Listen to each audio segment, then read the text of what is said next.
We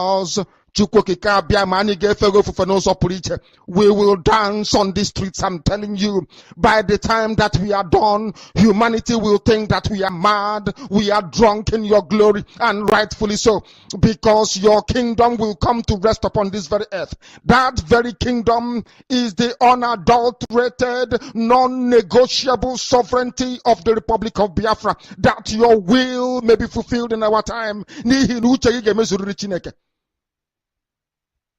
All this we pray, all this we ask for, in no other name apart from that name that belongs to you. He said.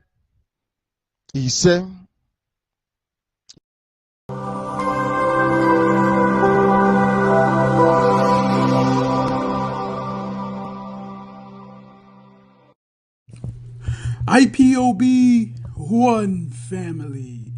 Biafrans all over the world. If we want safety and security for our people, then let's continue to support Eastern Security Network. All donations are welcome. No contribution is too small or too large. Do your part, knowing that freedom is in our hands, and together we must all rise to the occasion. Go to our website to make your contribution, www.ipobinUSA.org/donate. And remember that freedom is not free, but together we restore it, farm by farm, forest by forest, house by house, and street by street.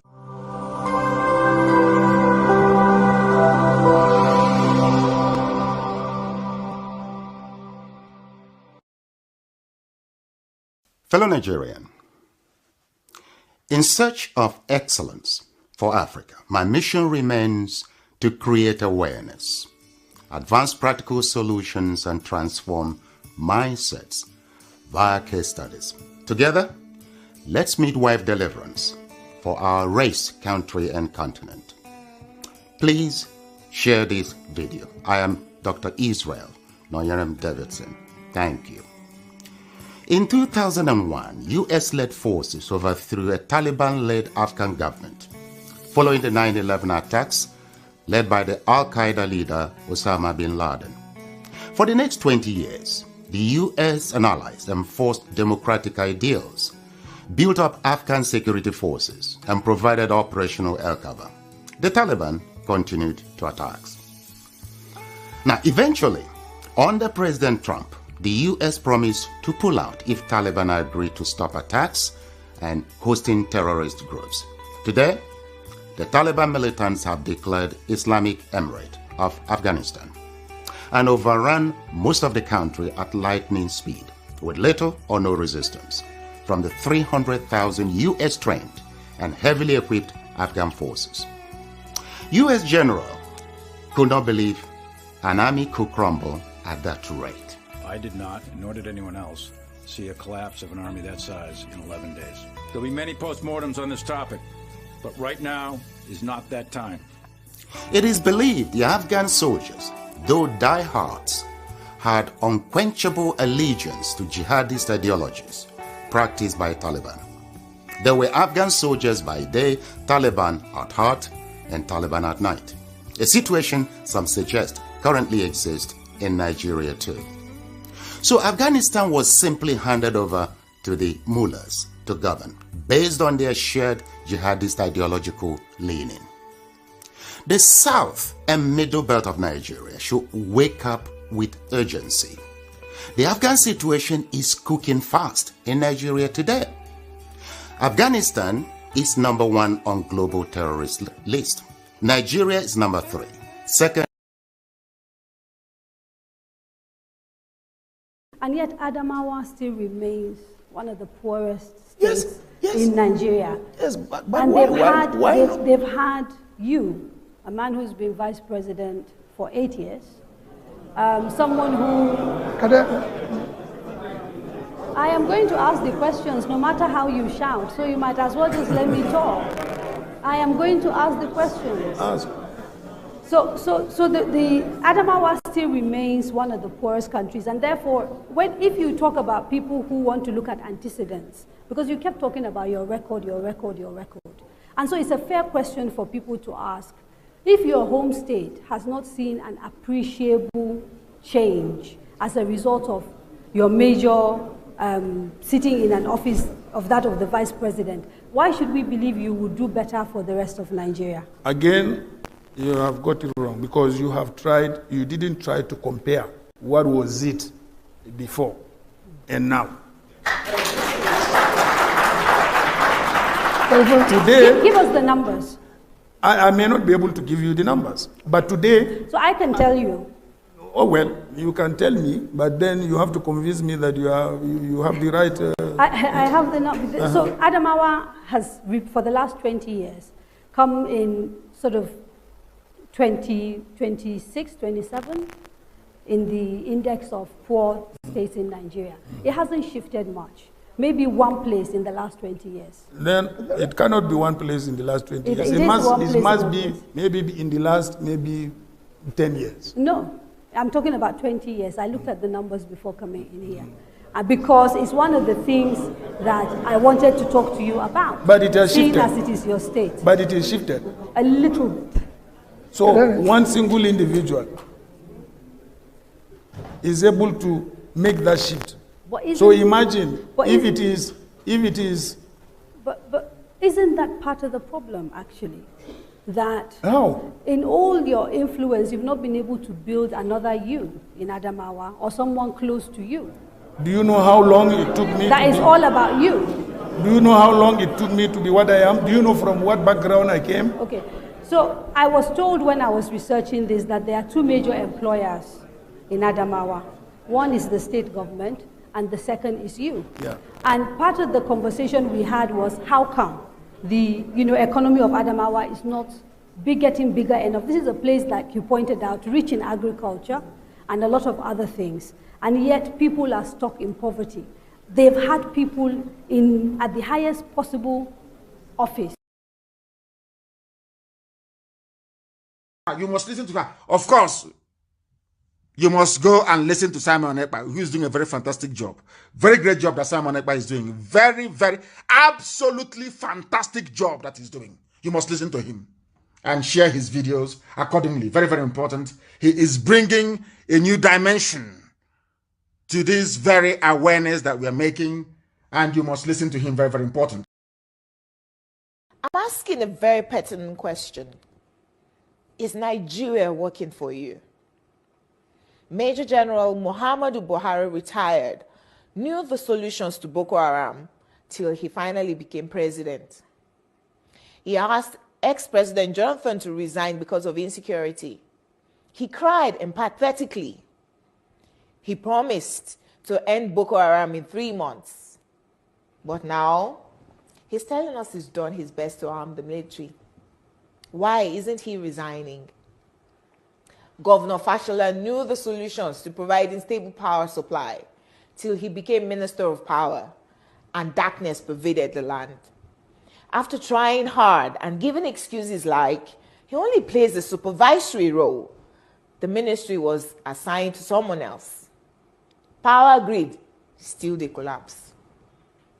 The NSAS protests were tagged insurrection. In fact, someone said Aisha Yusufu ought to be in jail for instigating violence. Then farmers were beheaded in Borno. Same person asked Aisha Yusufu to lead a protest. Aren't these people supposed to forbid hypocrisy? Is Nigeria working for any Nigerian today?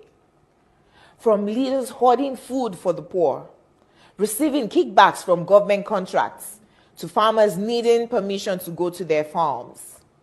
Is Nigeria working for you? Why is Zamfara's gold for Zamfara and Niger Delta oil for Nigeria?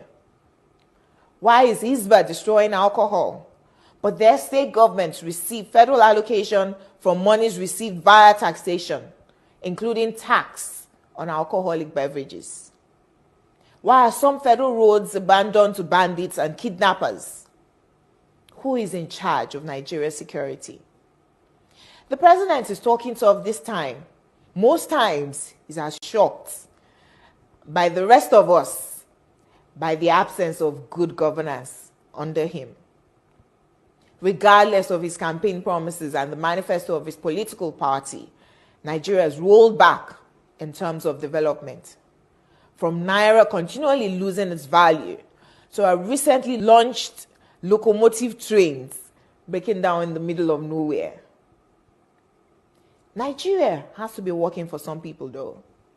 The government can do no wrong. To this set of people, their money isn't being stolen, even if the money is being borrowed, leaving debts for their own children to pay in future. Even if the leaders don't use public institutions, from sending their children to Ivy League schools abroad to getting medical treatment abroad, some people who have nothing and we need to donate money for their medical bills if they have a serious ailment, continue to hail the obvious lack of good governance till Nigeria happens to them. Then they get a little pissed. May Nigeria never happen to you. Say amen. We deserve better than the political class who go home with millions monthly to represent people who can't even afford to feed themselves. I am Olajumoke Alaode James. Nigeria is not working for me. Is Nigeria working for you?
IPOB, one family. Biafrans all over the world. If we want safety and security for our people, then let's continue to support Eastern Security Network. All donations are welcome. No contribution is too small or too large.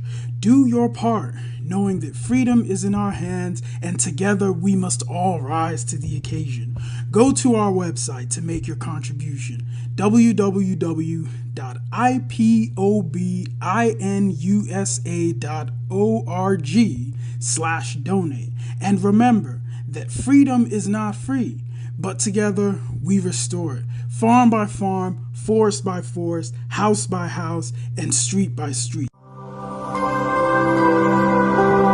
You must listen to her. Of course, You must go and listen to Simon Ekpa, who is doing a very fantastic job. Very great job that Simon Ekpa is doing. Very, very, absolutely fantastic job that he's doing. You must listen to him and share his videos accordingly. Very, very important. He is bringing a new dimension to this very awareness that we are making, and you must listen to him. Very, very important. Good evening, good morning, good afternoon, dear friends all over the world.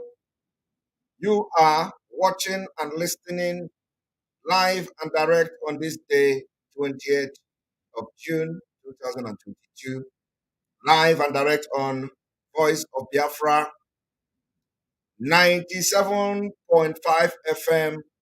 You are listening and watching live on Enter Biafra Channel 1, Enter Biafra YouTube channel.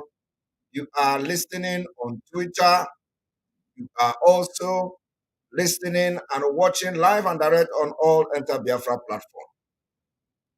Welcome to this day where we are going to be exposing those who want to drag Ndi Igbo and Ndi Biafra to Nigeria election.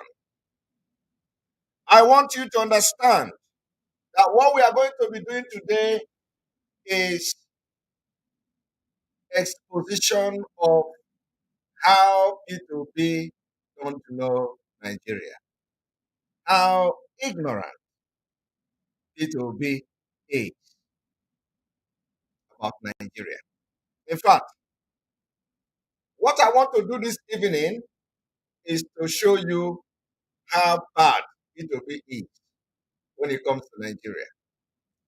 I want you to understand, if you are part of those who have sent me message, we need to refresh before we start.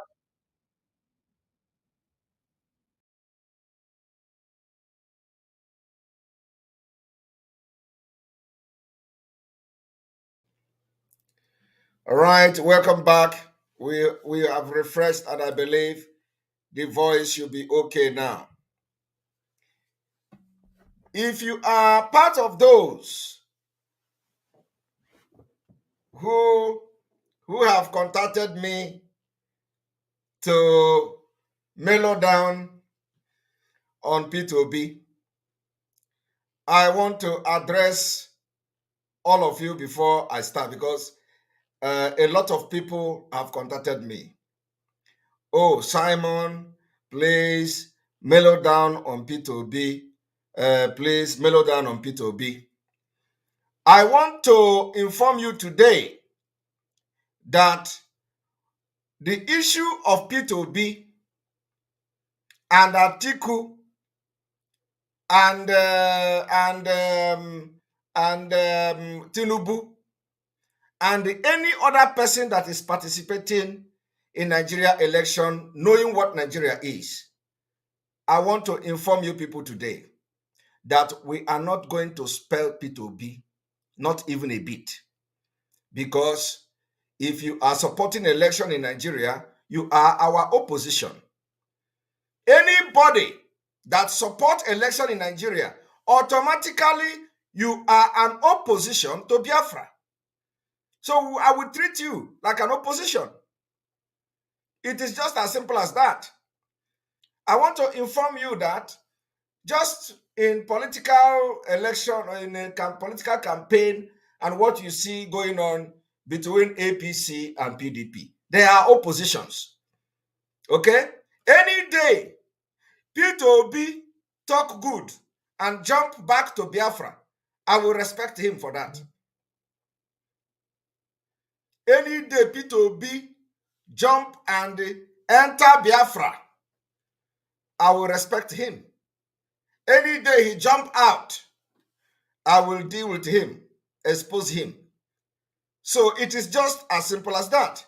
The same way they are jumping from one political party to another.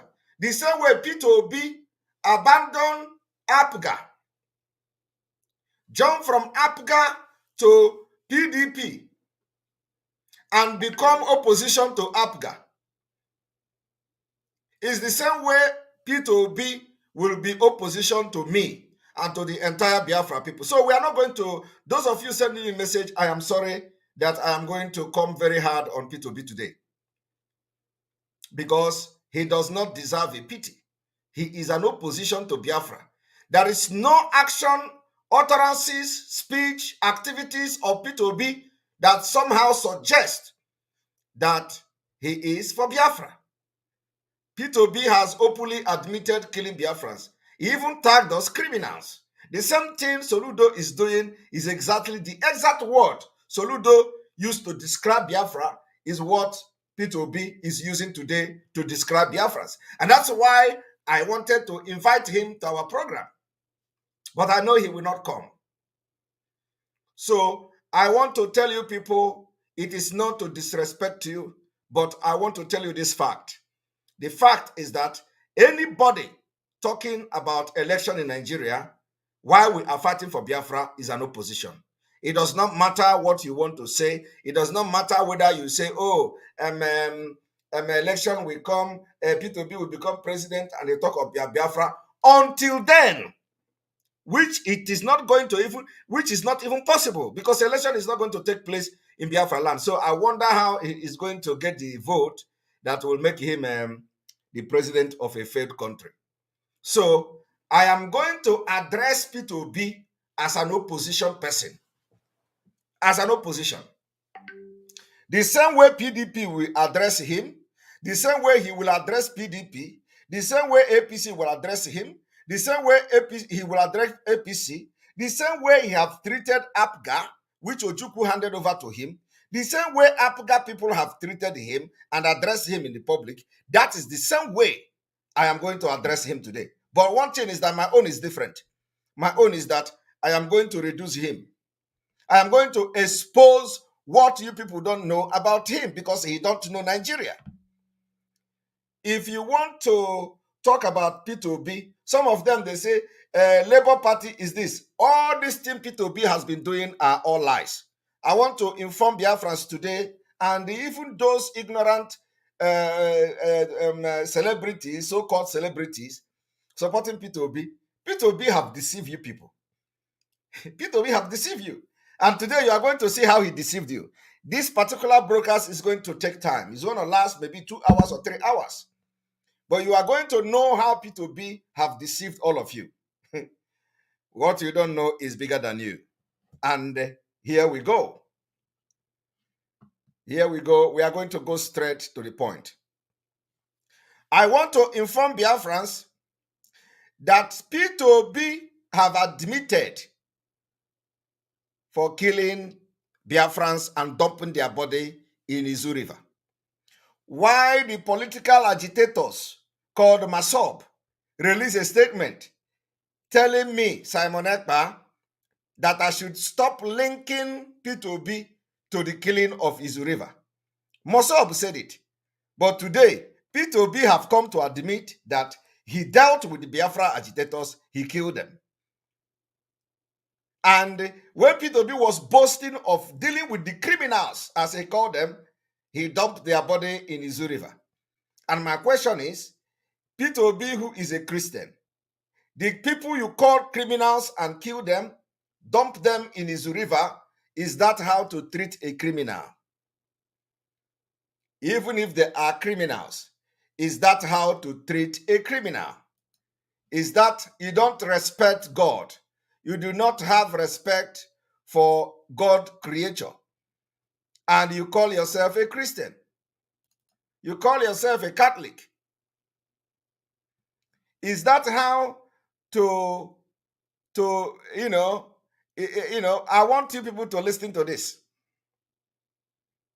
Stranger than fiction, mind-boggling and horrifying. The words barely describe the sight that greeted residents of Amansia in Awka North Local Government area of Anambra State as 30 dead bodies floated in Izu River in the community.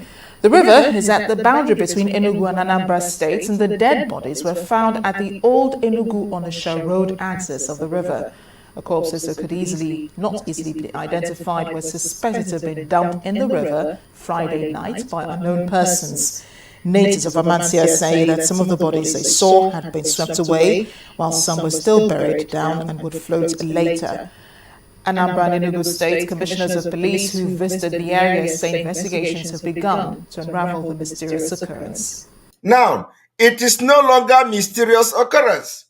Peter Obi have admitted today that he killed Biafrans and he tagged them criminals, that he dealt with them in Anambra State.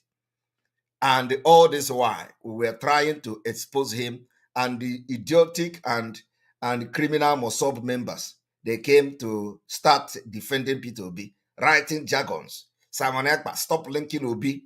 Stop linking Obi with a Zuriva killing. Even when we are not Mossad members, we are fighting for any Biafra that have died. We don't need to be members of Mossad. That is who we are. If our leader can fight for Hausa people in the prison, what is too difficult for us to fight for our own? Whether you are, when all these things happen, when these whole things happen, I don't even think that we're anything like IPOB. Okay? It was Mossad members that were killed, and Mazi Nnamdi Kanu talked about it. Here is it. Come back to Zuriva once again to ask the whole world to please help us develop on Jonathan to compel them to release the results of the autopsy. We want to see the Senate result, and that will also form part of our tweet tomorrow. Peter Obi is a murderer. Peter Obi killed these people. He killed them in cold blood. Peter Obi is the only governor to have ordered the mass execution of his own people, and also ordered for their bodies to be buried in a mass grave. We can never ever forget these people. A Zoo River must be revived. We need the whole autopsy, not part of it. And Peter Obi must be held to account. Peter Obi, in case you know him, is a mass murderer, he's a killer. A Zoo River is testimony. The same thing today. Somebody is here asking, what is the evidence? What more evidence do you want? When Northerner asked Peter Obi, I'm going to play it here, about Biafra agitators and IPOB. Peter Obi said he dealt with them during the time he was a governor. That is what he was talking about. I want to inform Biafrans and a warning to the Enugu State governor. It has become another thing. You know, what they are doing, the Fulani are using them from one state. The crisis will come from Imo State to Anambra State, from Anambra to Enugu, from Enugu to Ebonyi, from Ebonyi to Rivers. Oh, it started from Rivers, sorry. From Rivers to Imo and all that, and Abia. So it is going. Today, it is in Enugu State. Enugu State governor has now ordered killings of Biafrans in Enugu State. And this is, he is about to go out to, that is Nigeria continue to be one. Today, Governor Ugwanyi have ordered the killings of Biafrans. Governor Ugwanyi have announced curfew by himself, 6 to 6. By the time we will begin to deal with Governor Ugwanyi, all of you, Nikompup, will begin to complain and say, where is the evidence of Governor Ugwanyi killing Biafrans in Enugu State? Today, you are not seeing it. Today, you cannot call Ugwanyi to order until the Biafra people will get angry before everybody will begin to complain. Now, everybody is keeping quiet. And Ugwanyi is now ordering military to start killing people in Enugu Ezike. Enugu Ezike is now a battlefield. Before you know it now, it will escalate. And Enugu State will become another war zone. When trouble they sleep, Yanga go there they wake up. And none of the people from the southeast are now asking questions and cautioning Governor Ugwanyi. Enugu State, Ugwanyi is now putting fire in Enugu State. Some of you, you have to call him to order. You have to call him to order. If he killed Biafrans, Biafrans will never forgive him. Now we are going straight to analyzing P2B, and what you don't know is bigger than you. One moment.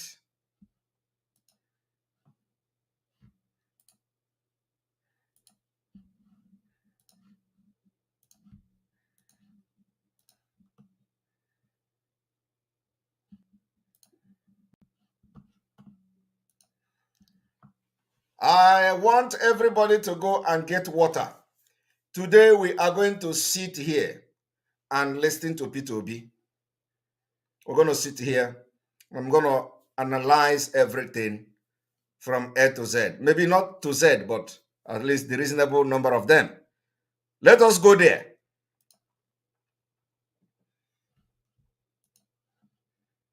If you want to join us, you've got questions from our side, 0700 903 903 903. We'll take a couple of questions while we have this conversation. Okay, so let's delve into politics real quickly. You went to Egypt. That generated a lot of controversy, your trip to Egypt. What did you go do in Egypt? But it's unfortunate, let me tell you. Let me start by telling you, see, when you vote people here, this is the only country I know that you vote people in, and when they become, say, local government chairman, governor, president, anything, the next thing they start telling you is what we saw when we came in, or start blaming the person they took over from. A leader, when you're elected and you're in charge, you're not meant to complain. The job of a leader is not to complain. The job of a leader is not to give excuses. It's for you to solve problems. And if you're aspiring to lead, that is time you need to study and know what you're going to do. So if there's an example anywhere globally, you go there and learn. Today, go to any record, the highest deployment and fastest deployment of power globally is Egypt, Vietnam, India. Egypt moved their power from about 20,000 megawatts to 58,000. Between 2015 and 2020, 5 years, Nigeria as a country could generate, or was able to generate, in the 60s, over 1,000 megawatts. 50, 60 years after, they cannot generate above 4,000. That shows a crisis. When these people could, in 5 years, increase their power generation by 30-something thousand. So you need to go and learn. I went there. I was taken around the power facility, met the companies that did it, went to the ministry, met the power holding company chief, met the people in the ministry, above all, met those who provided the finance. Who provided the finance for that? Of course, they worked on turnkey with Siemens, so European Development Bank did their own. They worked on turnkey with other group, GE did. So, and I know that it's easy within a period of 5 years to move power generation, distribution, transmission in 5 years from where we are today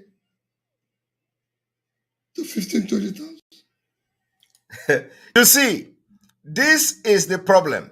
Now, it may also surprise you that what you see here, what you hear Peter Obi saying, is because he do not know the country he is, aspiring to be the president. So Peter Obi is now telling you that Egypt have CMS and Fashola and all the people that have served in the Nigeria power holding company or that don't know anything how to contact foreigners. They travel to London, they travel to Germany, they travel to America. And according to Peter Obi, nobody ever know how the people, even Fashola, they have their buildings and the houses everywhere all over the world. Peter Obi have been living in London for many years. He said he can, before he even become the governor of Anambra State, he was able to raise 1 billion. He can make a this of 1 billion or 1 million pounds. You know, now,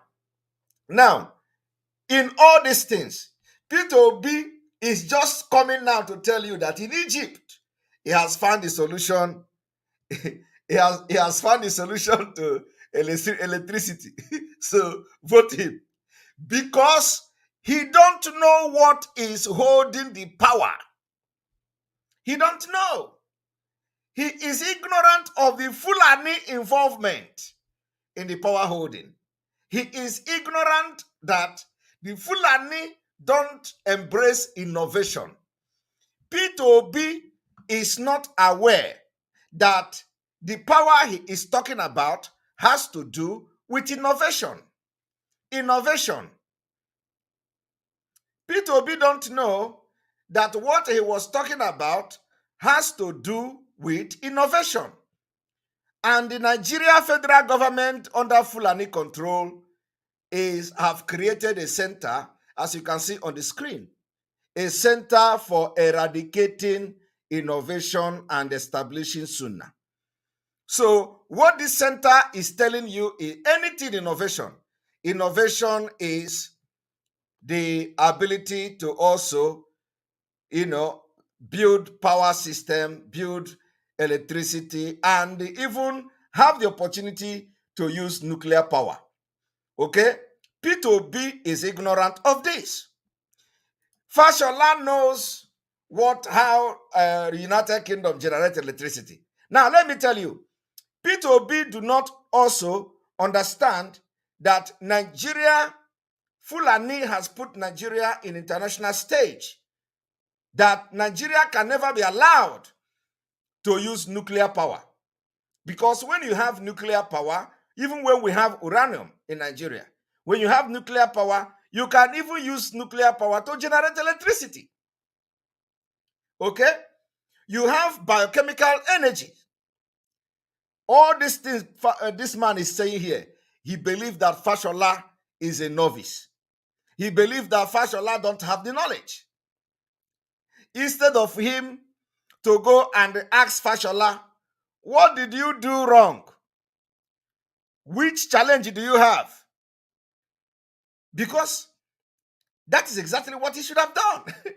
Fashola was a governor of Lagos State. Everybody was praising Fashola. Everybody was praising Fashola. Fashola say, a country that cannot fix electricity, you have already collapsed and all that. Fashola said a lot of things.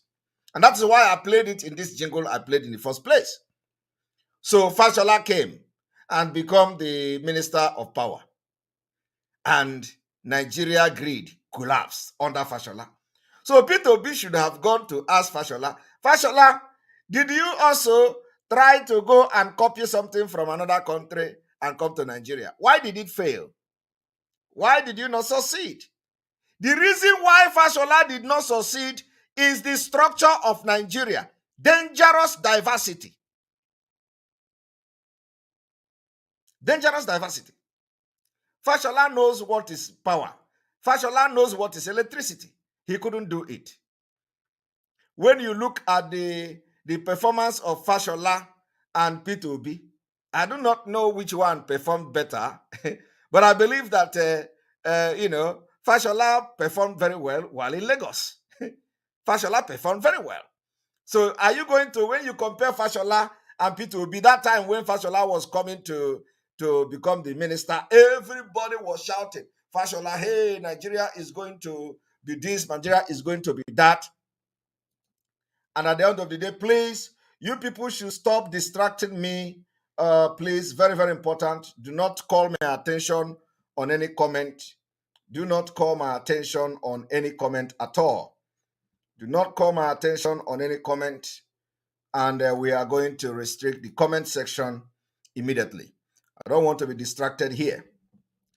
Do not call my attention on any comment.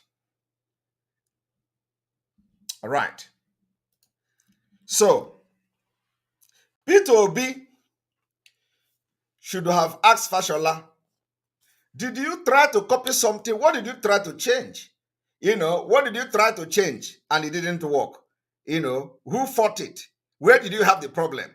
It is not about going to Egypt and look for as if the power we just know what is power. As if electricity just started yesterday. So you have to go to Egypt where they have electricity. Egypt is the only country in Africa that you have to go to Egypt to ask Egypt, how did you get your own electricity? It is very laughable. Very, very laughable. Okay? It's very, very laughable. Because even Benin Republic, ordinary Benin Republic, Nigeria supply Benin Republic power. Benin Republic enjoyed 24 hours electricity. Peter Obi could not go to Benin Republic. How did you manage to get power from Nigeria? Meanwhile, Nigeria don't have power. Tell us, how are you using this power? They say Nigeria is giving you power. Is it true? Is it true that Nigeria is giving you power? So that we know how Nigeria will be giving you power. Meanwhile, the people in Nigeria don't have power. These are the way, But let me tell you, the reason why Peter Obi did this is because he is ignorant of what is holding power in Nigeria. And this is the beginning of the end, a failure. Now let us continue. But a lot of people are saying, why didn't you use local content? Why didn't you speak to people in the power sector here? And what can you learn in 3 days? Those are okay. There's something I said. They don't know what they're talking. I've been speaking to people here. What I need to go and see where it's dead. Okay. That's people. There's nothing wrong in learning. All right. It's not as if I was in office and I'm traveling. They want you to be in office and say you're going to travel. Okay. Part of the problem we have here is that people don't want to learn. The job, leadership and learning are inseparable. You must learn always. All right. When I was campaigning to be governor, I visited, that was my first trip to Bangladesh to learn how they dealt with the poor, pulling people out of poverty. Okay. To know what they were doing about their education. I did the same thing with India, rural India. That's where I found out that while we're going into office here and start building the governor's mansion, governor's offices, they were busy building rural roads. Okay. To give the people access to bring agricultural goods. All right. Ask Peter Obi when he went to India and Bangladesh to find out that road network is also one of the economic power. It is the thing that boasts economy of any state. How was the road in Anambra when he was the governor of Anambra State? How was the villages? There are people that they don't even have road. They don't even have Kurota in Anambra State. In fact, since the beginning of Anambra, they have never seen Kurota in their rural areas. Ask Peter Obi, that trip he went to find out that road will help to boost the economy and bring people out of poverty when they are able to transport their goods and all that. Anambra Road today have become the worst in Southeast. And so if Peter Obi have built any road in Anambra, will you, and quality road, or not just doing road, or quality road, how many years did he, have he left office? The road should be, the road should still be motorable if he build any road at all. But every governor that have come will cipher. Every governor that have come after Peter Obi have constructed the same road. Peter Obi graveled. When they put gravel, they put what we call korota. They put korota and they collect billions from it. So ask Peter Obi. He went to Bangladesh and India. Go back to when he was the governor and check Anambra rural area. How many roads did Peter Obi build? It's all scam. Scam. He could not even build the road in Anambra State. And he left 7 billion in account. He saved 7 billion, according to him, he said 7 billion naira or so. He left with 7 billion, just dormant. But Anambra people don't have road in their rural area. So tell me, how does that change and bring Anambra people out of poverty, especially those, the poor people in the villages that could not transport their goods easily to sell, or that the people could not penetrate, come to the villages and buy their goods. It doesn't work like that. Anambra, he could not build the road. This road in Anambra is in a mess. Go there today and see. And one governor will come and do the same road. Another governor will come and do the same road. Another governor will come and do the same road. It can't last for 1 year. It is gone.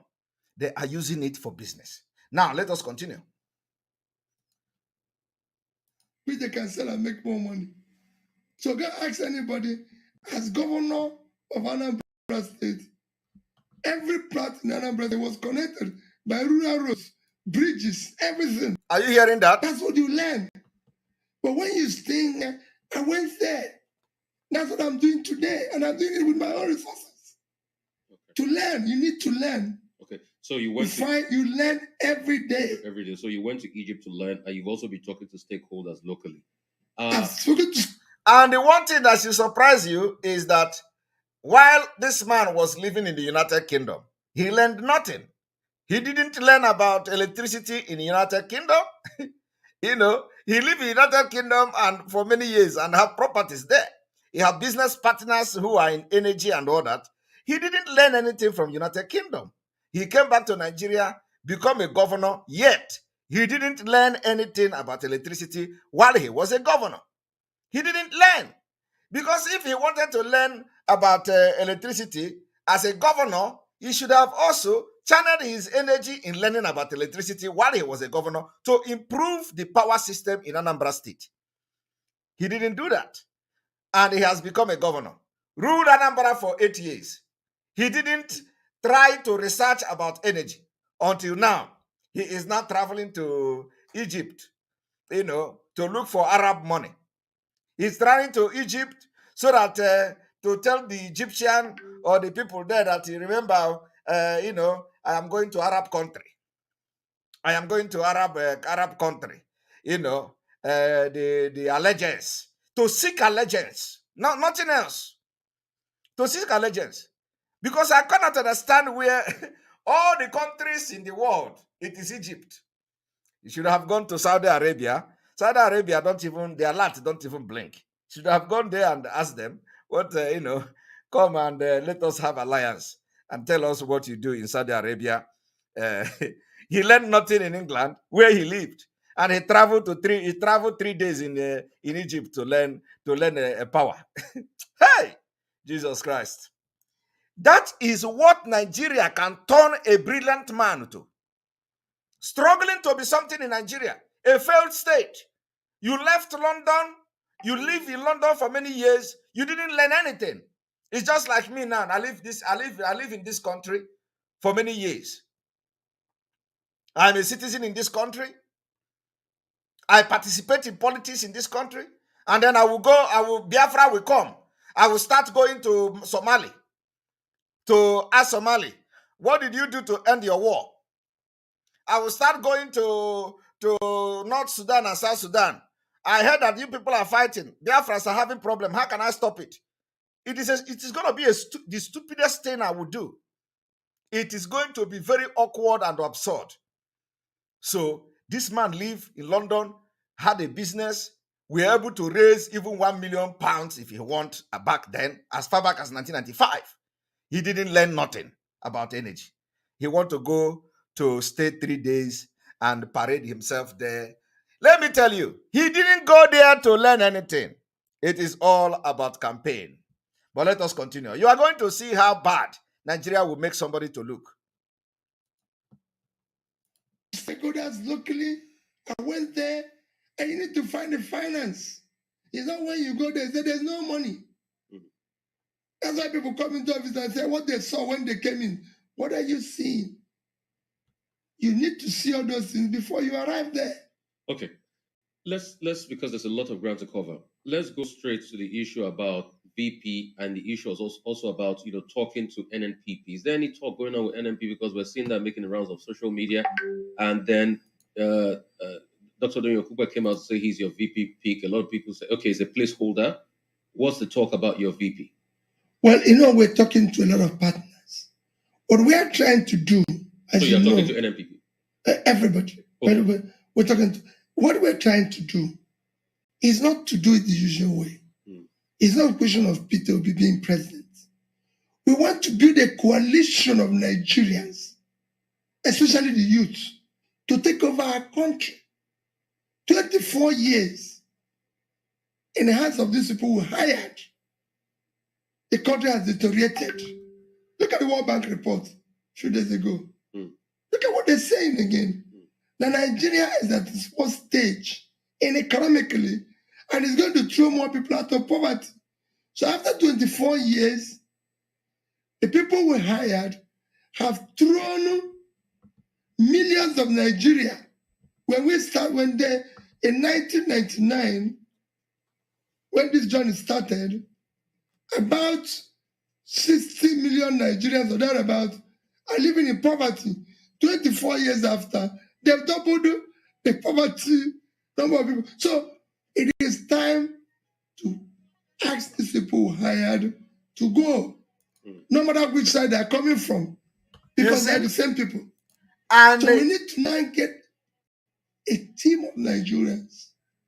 And he think it is about the leadership or the individuals in Nigeria. He was part of this particular 24 years. In these 24 years, he was part of it 8 good years. He thinks that it is about the people that they elected. No. Peter Obi is very, very ignorant of Nigeria. If he is not ignorant of Nigeria, he should know that the system cannot even be governed and you have progress. You should understand that the system was built in a very fraudulent and incongruous way that it can never progress. Peter Obi will not tell you how he is going to change Nigeria when Kano State have like 40 senators. He don't know. He cannot tell you how he is going to control the National Assembly. He is talking about the youth. Peter Obi have no single structure of this political party in the northern Nigeria. You are going to hear it from here. Some people who are ignorantly following Peter Obi, especially the Biafra people who are ignorantly following Peter Obi because Peter Obi is an Igbo man. You are not just, you are a tribalist. You are just supporting Peter Obi, 1, out of ignorance, 2, out of tribal coronation. Because you don't believe in Nigeria even. Peter Obi believe in Nigeria, dragging you that doesn't believe in Nigeria, dragging you that is supporting him just because he's an Igbo man.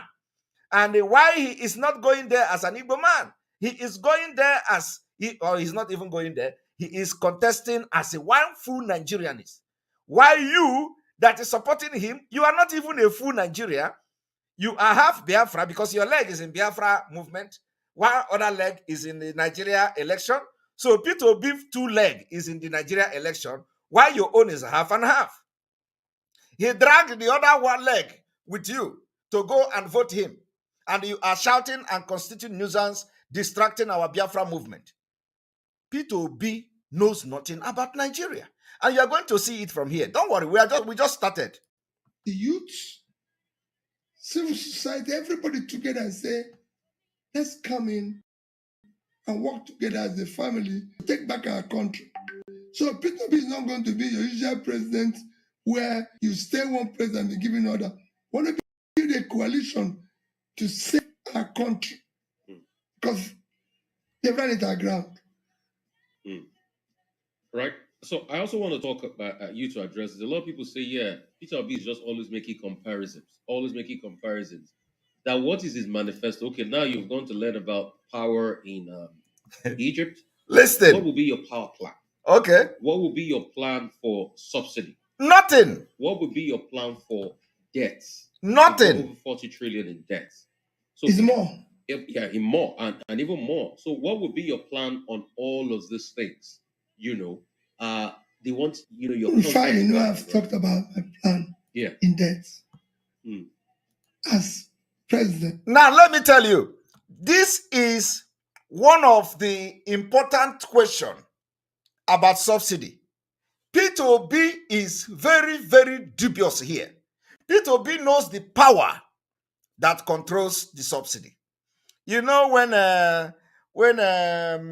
this present government came, they were shouting, Jonathan, subsidy, subsidy this, subsidy that.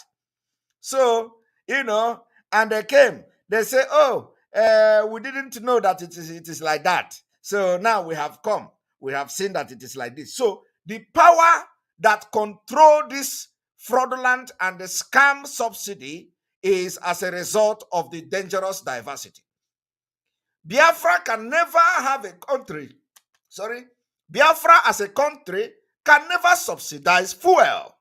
We can never have a subsidy in Biafra as a country because we are going to be moving in one mind, one direction, and we are going to be very innovative and not, eradicating innovation and embracing whatever they call it. So we are going to be very innovative in Biafra. Oduduwa is going to be very innovative.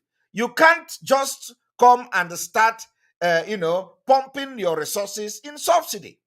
So Peter Obi knows the scam of subsidy. And not only that he knows the power.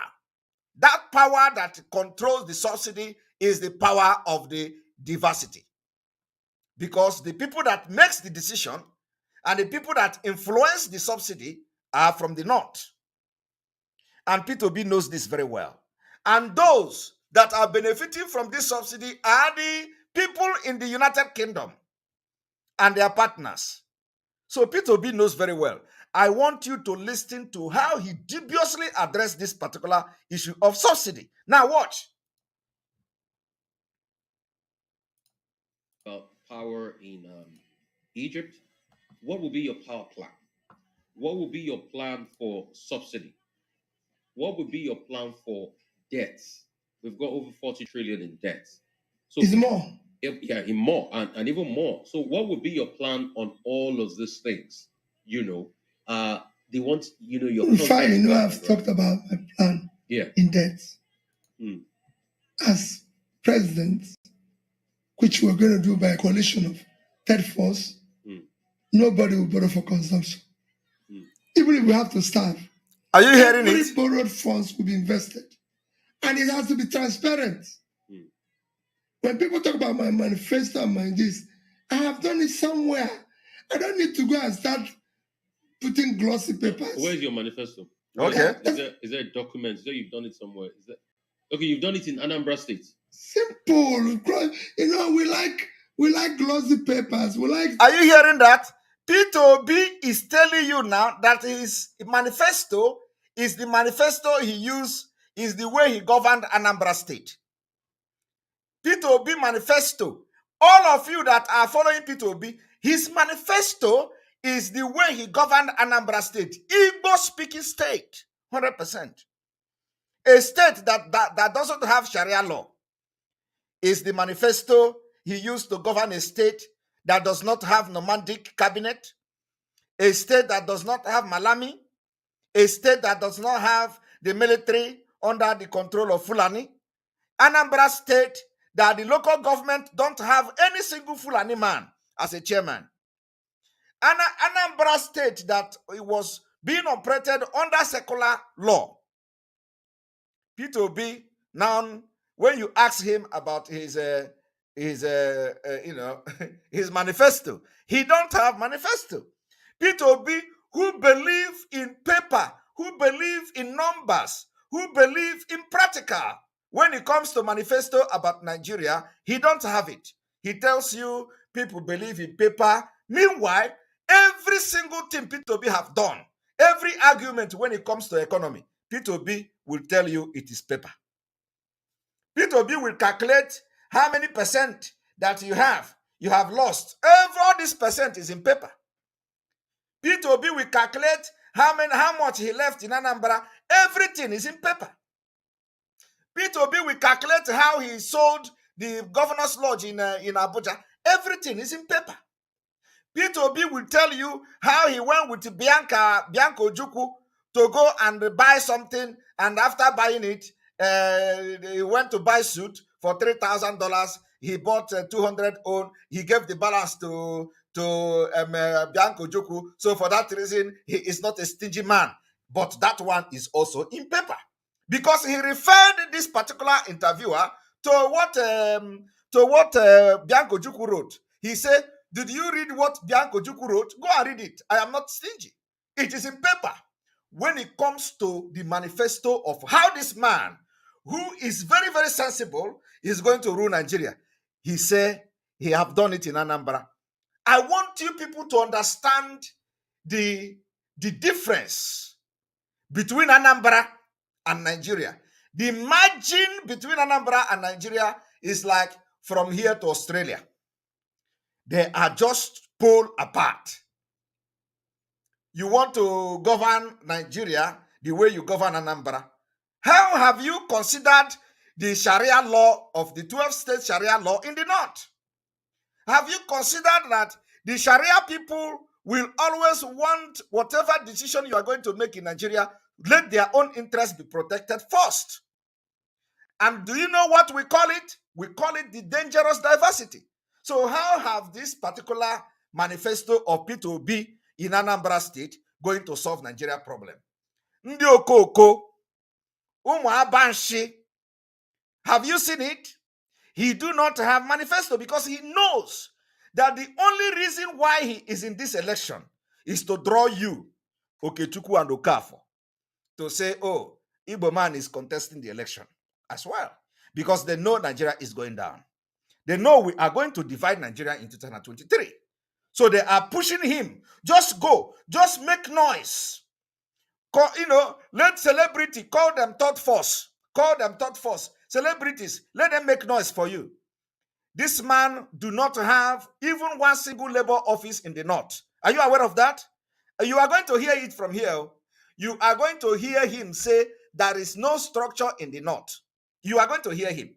He is asking people, taxing youth to start the movement in the north. He don't have any. Yet, ignorant people are saying, Peter Obi, and you have fallen for the scam of the British. The only reason why this man is in this campaign is just to put the Igbo relevant, to say, okay, they contested for the election, so now you lose the election. Because, the people that are going to win the election they already have them. Article. It doesn't matter whether this election take place or election don't take place. Atiku is already the president. I am telling you the fact. Not even Tinubu. They have left Tinubu. All of you know how I came here to expose the video where they went to meet Atiku. All the APC from Senate president down, all of them, after they gave Tinubu ticket, they went and meet Atiku. And today, the Senate president has decamped.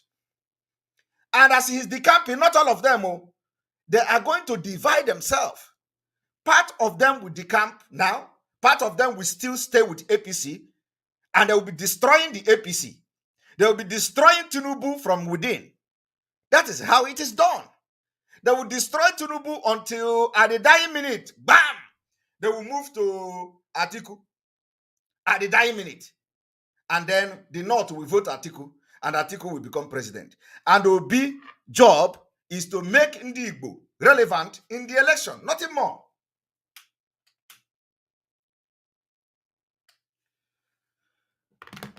The job of Obi, you need to refresh also. The job of Obi is to make Ndi Igbo relevant in the election. So now let us continue. This is a simple thing. The country have few issues. You're not going to build. It's not rocket science. We have problem with the education. Your human capital is too low. We are 152 over 158 in Human Development Index. Manifesto. So you have a problem with the education. Manifesto. Fix it. He is answering manifesto. Yeah? How are you going to fix it? Okay. Of course. Go to Anambra State. Okay. Again. That's the typical example. Again. We took education. Again. 26 is number one. He referred you to Anambra State. This is an example. It's not by listen, you have poverty problem. You need to put people out of poverty. He referred you to Anambra State. Again, go to Anambra State. Tell Peter Obi that Anambra State is not federal government of Nigeria. You see somebody who is dragging you into making noise on social media. He is telling you that he has done it. He is going to do it the same. Did he also consider that Northern Nigeria have a different system? And that system is the diversity. How is Peter Obi going to deal with that diversity? That is what we want to know. Okay? Let it be in black and white. Everything we do. In fact, one moment. I am coming.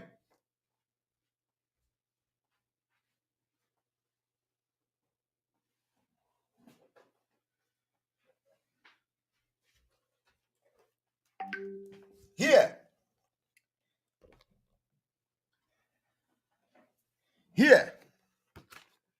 is my country, our manifesto. Here. Our manifesto is here. This is our manifesto. This is our manifesto. I want those who want to read it. This is our manifesto. What we are going to do, how we are going to do it, and we pass the law and we pursue it, and it will be implemented into the system. This is our manifesto. So is it after me living in this country, participating in politics, I will now go to Biafra when Biafra come, and I will be running to Sudan.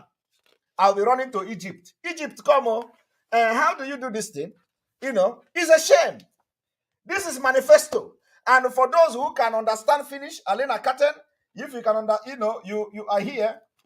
If you can understand, for those who understand Finnish, this is manifesto of our own how to lead this country and make this country the best in the world. This is it. This is till 2030. Look at it. Let me show you. Look at it. Let me show you here. This is it. Look at it here. Look at this thing here. 2030. We have manifesto till 2030.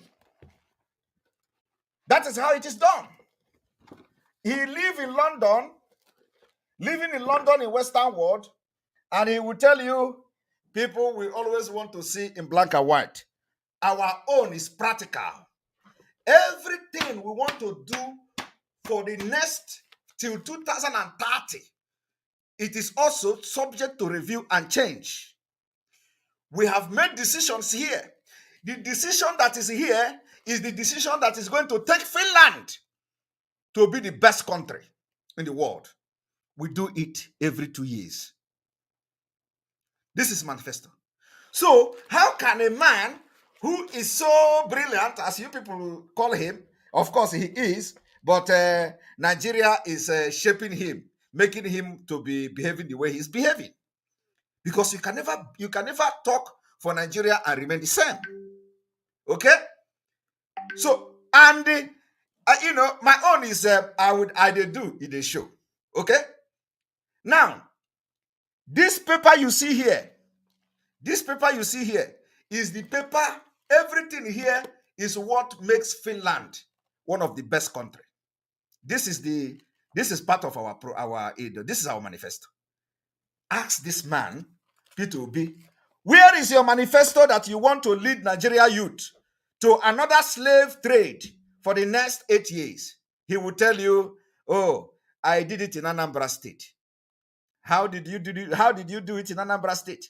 How are you going to apply what you did in Anambra State in Aso Rock? When you are dealing with nomadic people, when you are dealing with people that have ulterior motive, when you are dealing with people that their only motive is how to come to Anambra and kill people and take over their land. Peter Obi think that the Nigeria, what we are fighting for, is economic, let us better our economy and all that. No. That is why we have joined the Biafra struggle.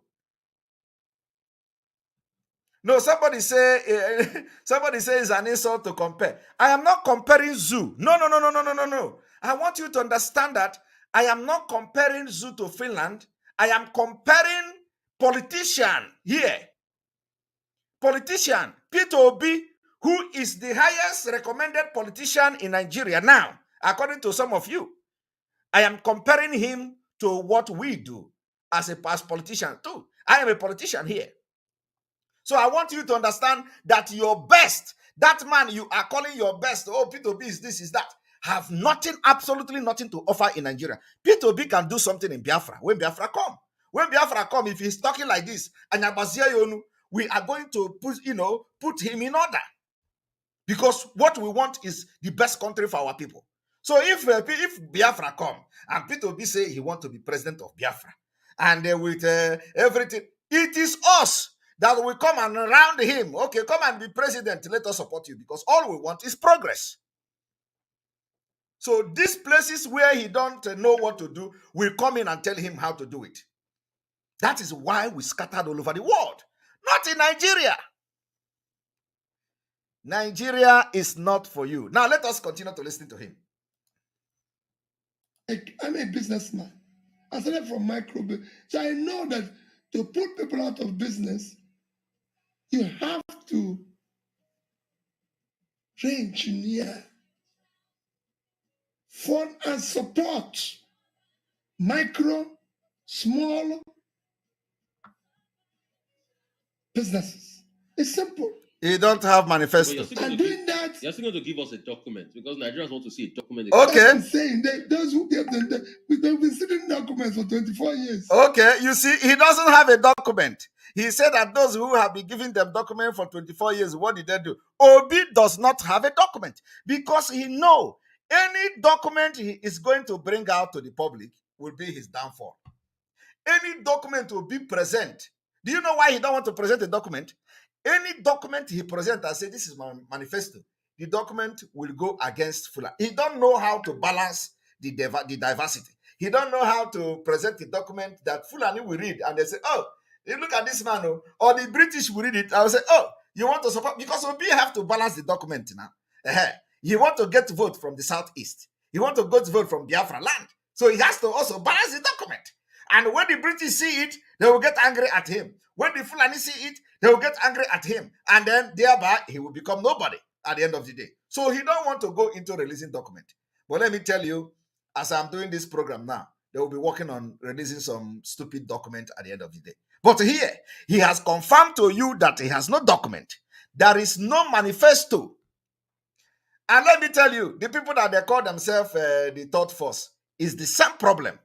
When this man, the late Buhari, was coming in 2015, they said they don't need interview. They said, no. We don't need a debate. We don't need a debate. Let him come. They said, this man don't have a school living certificate. They said, no. Even if he bring NEPA bill, we are going to accept him. We told them, this man is a jihadist. They say, yes, let him come. He will take our land. We don't care. But let Jonathan go out. The same thing. This man is telling you today he have no manifesto. He said that other people that have been presenting manifesto for the past 24 years, what have they done? So that have become a justification for a nomadic style of election. Because they have been presenting, so he don't need to present. Because other people have presented, and him, who is more enlightened, as you claim, him, who have more experience, as you claim, his experience now is, I don't know whether it is progressive or retrogressive, because he is not believing in papers anymore. He is not believing in document anymore. He is not believing in putting the particular manifesto in document. So I don't understand. Hope you know what you are supporting. But let me tell you, it is Nigeria that made him to be making this comment. In a normal country, Obi will package himself. When he was contesting for Anambra election, did he not bring manifesto?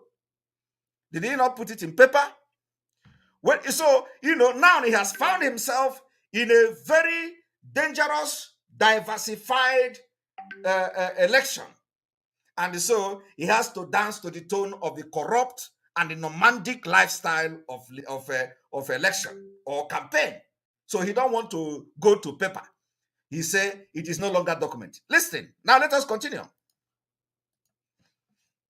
Haven't you seen documents at conferences for 24 years? Yeah, we've seen documents, yeah. So what is the delivery?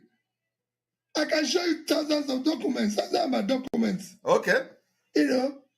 But this one you don't have. You can show them thousands of documents, but you do not have a manifesto for this particular Nigeria. You even said it. Let those who are writing documents come and say how they will do it. Okay, they should come and say how they will do it because it is difficult. They'll get the money. Okay. I have practicalized it where I took a state from debts.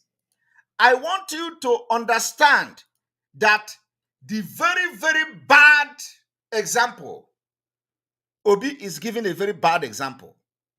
And the very bad example and the very absurd example is for Obi to use Anambra to describe or demonstrate how he is going to govern a diversified Nigeria, a dangerous diversity Nigeria. It is laughable. It's very, very laughable. So, honestly, I don't know how Obi is comparing Anambra to Nigeria. Jesus Christ. It is laughable. It is laughable. So, you understand what you are supporting now. Let us continue. To no debts and savings.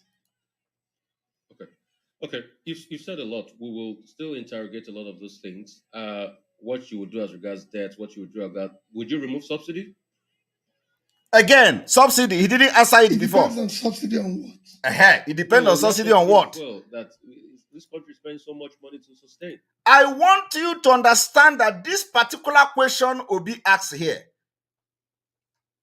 means that he is not sincere.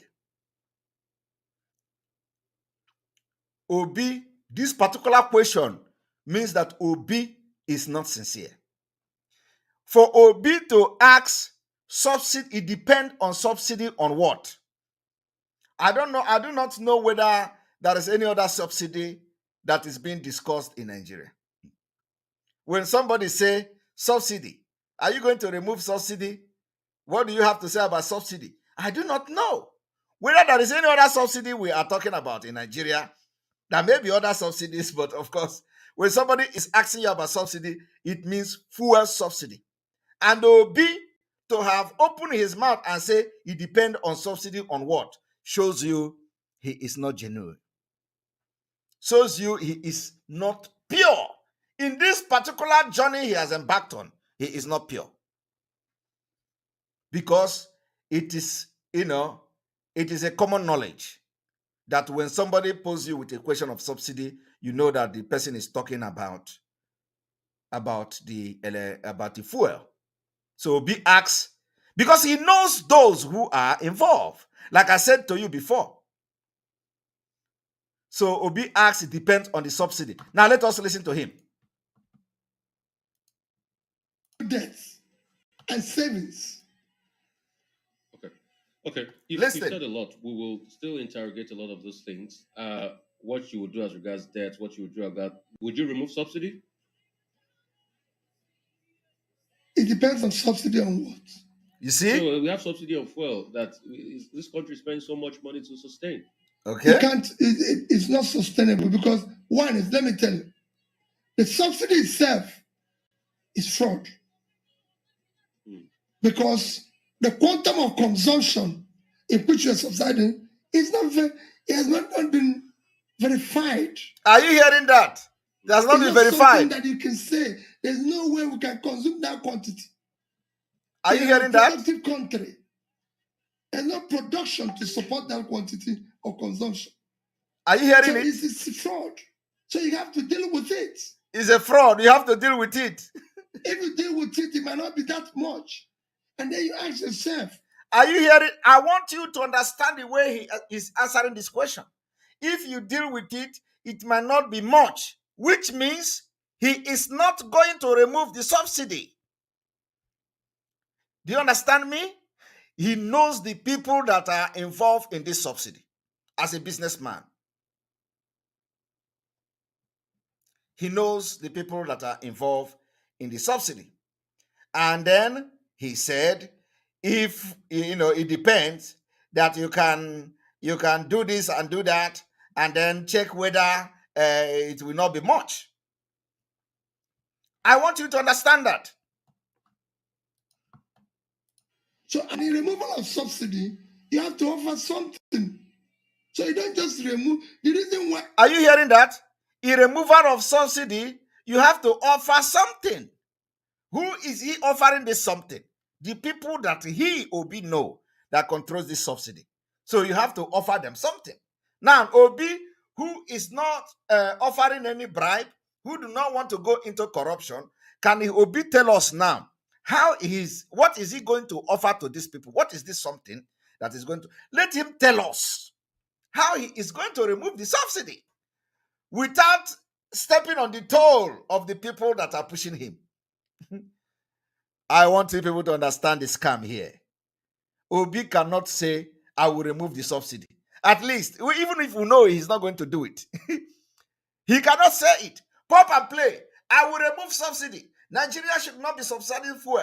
We are going to start, refining our fuel. We are going to do it. He cannot say it. Because if he say it, he shoots himself. He may even be a direct beneficiary of the thing. You can never know all his business.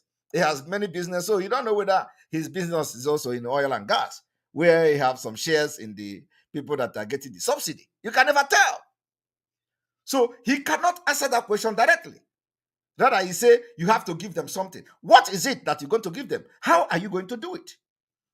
We want to see practical solution to the problem. When you think you know Nigeria, tell us, what is the practical problem? You say your own is practical. Did you solve the subsidy in Anambra State? That is the question. He said, when they asked him about the manifesto, he said, I did it in Anambra. Did you solve the subsidy in Anambra? Did you solve subsidy? Was subsidy part of fuel subsidy, part of Anambra government, state government, what you did? So tell us, these are the things that you don't have in Anambra State. So you want to apply the Anambra template to Nigeria. Tell us how you are going to solve the subsidy. Let us go there. Why people are apprehensive and reject the removal of subsidy, that they're not getting anything enough. That's why you have to go to other countries and see what they're doing. You don't just stay here and be on your own. And when somebody wants to learn, say, oh, he's going to learn. The world has been changed by learning. Chinese people came to America, went to their schools, learned what they were doing, went to China, implement, show it's other countries of the world. And you live in Indonesia, Malaysia, Ghana. And you live in London. You didn't learn from London anything. You didn't learn from United Kingdom anything. You didn't learn anything from there. Everywhere. They do it by learning. The Egyptians too learned. And they want to learn from the learners. Why don't you go to the source where the Egyptians learn their own? Why must you go to the people that have just learned their own just 5 years ago? You want to learn what they learned. Why didn't you go to where they learned it? Okay, so there are lots of problems in Nigeria as we speak. Insecurity is another one. The agitations in the East, talk about IPOB, killings in the East, insecurity in every part of the country. This month alone, Nigeria has lost thousands of people to insecurity. I want you to take very close attention and how Peter Obi ignored the issue of IPOB agitation. He ignored it completely. Now watch. What would you do to stop this level of insecurity? The church killings in Owo. In fact, it was only Friday we had a mass burial for the victim of the church killings in Owo. What would you do? What's going to be your plan to stop this insecurity? I've condemned all killings in all parts of Nigeria, especially what happened in Owo. It is unacceptable. This man, especially what happened in Owo? In Biafra land, in Anambra, and in Imo State, in Ebonyi and Enugu, military are killing and burning villages. Is it the Owo killing worse than what is happening in Imo State? Or is it because it happened in church? Every day, our innocent women, children, young people are being killed by the Nigerian army. Peter Obi, if you are not aware of it before, you are hearing it now. If let us assume you don't know it before, because I know you are going to listen to this. In a modern society today, it should not be allowed, and it must not happen. And I can tell you, if the government is decisive on insecurity, they will deal with it. You see, he ignored the issue of agitation. They are going to raise the question again, because I like this particular journalist. He is going to raise it again, and somebody will also call. These are part of the things you ask yourself, what are other people doing? It is not impossible to deal with. And I've said it before. You force insecurity by 2 means. One, the same thing with the issue of all these agitations. You can bundle all of them together. You can bundle insecurity and agitation together. Can you imagine the person who want to be a president? People fighting for their own freedom. You want to bundle them with criminals, bundling all of them together. Are you hearing that? What he's trying to tell you is that agitation for self-determination and freedom of Biafra is also synonymous to the criminals and all this insecurity they are talking about. He wants to bundle them together. This is the man, for some of you who have your one leg in Biafra and one leg in Nigeria, this is the man you are supporting. Even with your one leg, you have become a criminal. Obi want to bundle you with a bandit. Obi want to bundle you with Boko Haram. Obi want to bundle you with all the kidnappers and all the Fulani herdsmen that are butchering our people. Because that is what he meant. That all this insecurity and agitation, you can bundle them together. How can you bundle agitation for freedom and the jihadists and terrorist people together? How? How are you going to do that? Which means Obi is already tagging you, supporting him, and your one leg is in Biafra. He is already tagging you a criminal. And he is going to treat you the same way he is going to treat Boko Haram. He is going to treat you the same way he is going to treat the bandit. If he, of course, your own is even going to be worse because he can give them amnesty and will never give you amnesty. As a Biafra, he is going to be wicked to Biafra people. He have done it before. So, when people are speaking, do not just watch and look their face. Listen to what is coming out from their mouth. Out of the abundance of heart, the mouth speaketh. Or how did they say it? So, I want you, when you listen to people like Obi, do not just watch the earphone. Don't look at the headphone. Do not look at the microphone. Do not look at the eyeglass. Do not look at how he is talking. Listen very, very attentively what they are saying and where they are going. Obi just said he is going to bundle all these things together and treat you all as one. That is the man who wants to bring you Biafra. That is the man who, and some of you will say, oh, yeah, he cannot say it. It's a lie. It's something that he cannot be bold to say now. He can never say it when he become a president. He wants to bundle all of you. All of you are criminals. All of you are terrorists. Obi is already tagging you a terrorist without even becoming a president. So if you are supporting Obi as one leg in Biafra and one leg in Nigeria, and you are thinking that, okay, let us see whether Obi can give us Biafra and other, you are a big fool. Look at it now. You are already a criminal to Obi. Now let us continue. Accumulating effect of leadership failure over the years. And to deal with it, you have to be decisive. You deal with it, there's natural security, which is ensuring that you start pulling people out of poverty. You find the more you pull people out of poverty, the more you reduce criminality. So how will you create that wealth? That's what a lot of people are asking. That's why I'm saying supporting small businesses. Supporting small businesses is what Obi is going to use to quench the jihadist movement, in entire Africa. Supporting small business is what Obi is going to use to stop the Fulani from coming to your house and kill you. Supporting small business in Benue State, like Obi will gather Benue State people, okay? Gather all of them, all the people in the NIDP camp, and say, okay, come. You are in Nigeria, you are living in poverty. I want to support you. Come and open business. And then the Benue people will come and they will give Obi their names, and Obi will give them money. And they will go and start business. Now, have Obi also, how is Obi going to also talk to the people that are coming to kill the Benue people, and they're coming to kill other people in Nigeria, and they come all the way from Mauritius, from Mauritania, from Central African Republic.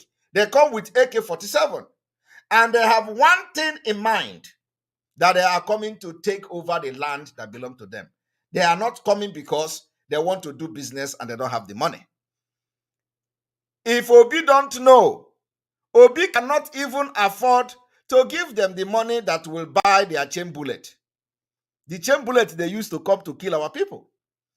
So Obi don't understand Nigeria. Those people that are coming to kill our people, they spend millions of dollars in arms. How will Obi start a small business for people like that?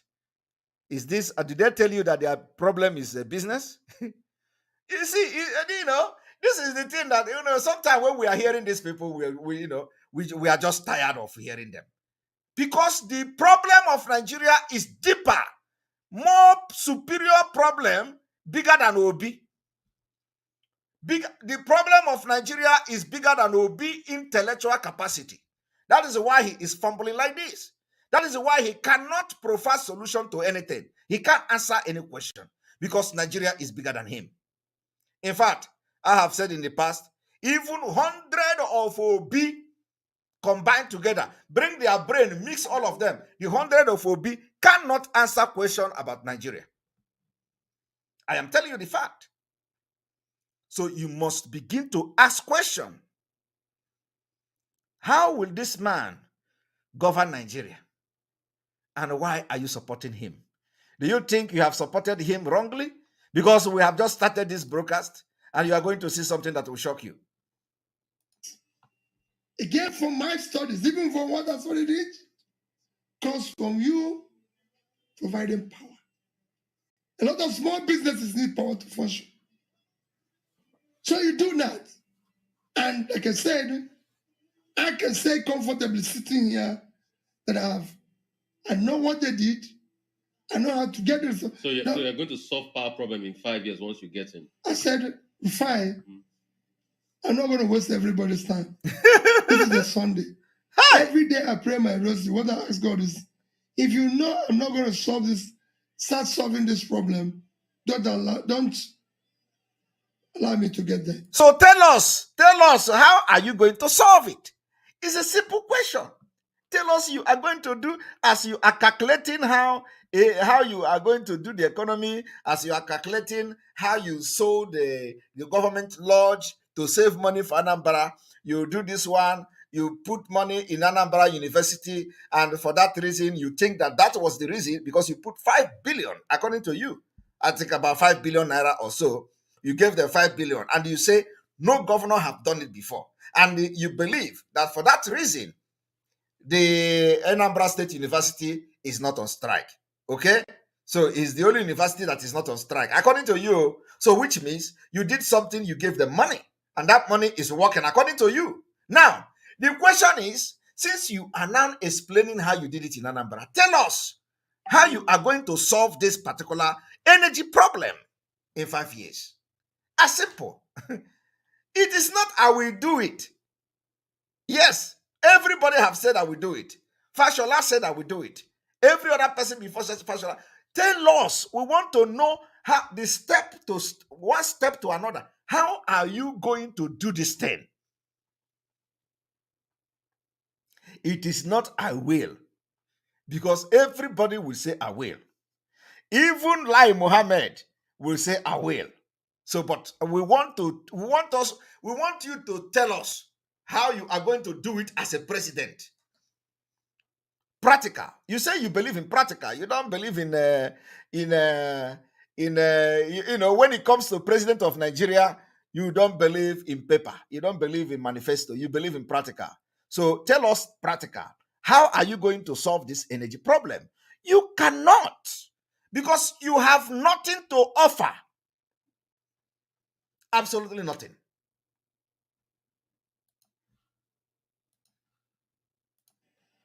If I get there, refine. That was my prayers when I went to Anambra State. Okay, you're still talking about put Anambra me State here to solve this problem.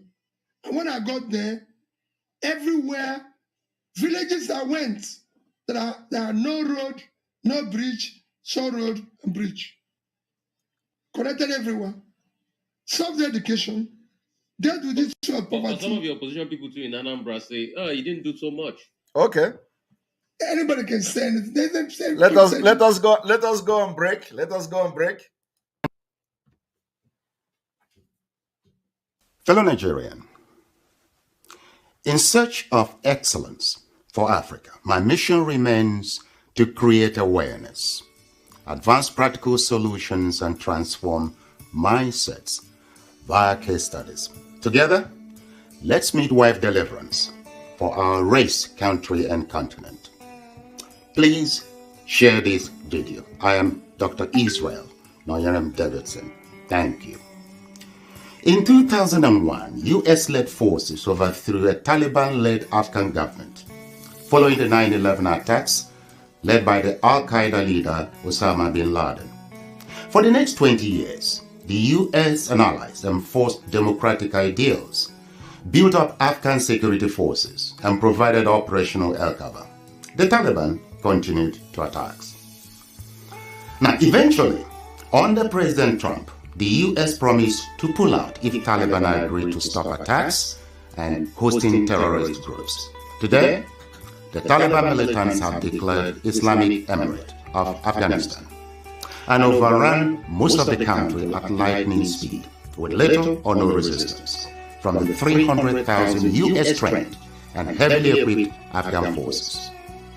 US general could not believe an army could crumble at that rate. I did not, nor did anyone else, see a collapse of an army that size in 11 days. There'll be many postmortems on this topic, but right now is not that time. It is believed the Afghan soldiers, though diehards, had unquenchable allegiance to jihadist ideologies practiced by Taliban. There were Afghan soldiers by day, Taliban at heart, and Taliban at night. A situation, some suggest, currently exists in Nigeria too. So Afghanistan was simply handed over to the mullahs to govern, based on their shared jihadist ideological leaning. The south and middle belt of Nigeria should wake up with urgency. The Afghan situation is cooking fast in Nigeria today. Afghanistan is number 1 on global terrorist list. Nigeria is number 3. Second to... Now ask this man, Obi, this particular video you just watched now, how is he going to solve the problem of Afghanistan repeating in Nigeria? Because this is the reality. This is what Obi should be discussing. Not economy, not this, not that. We have gone past that level of economy. We are now in the level of how to survive as a people in Nigeria. How to survive. So when we are shouting, we want to leave Nigeria, it's because we want to be alive first. So this is a reality. Ask a big question about this. Let us see how he's going to address it. Okay? Because this is a fact. And the reason why the insecurity are everywhere in Nigeria. Now let us continue to listen.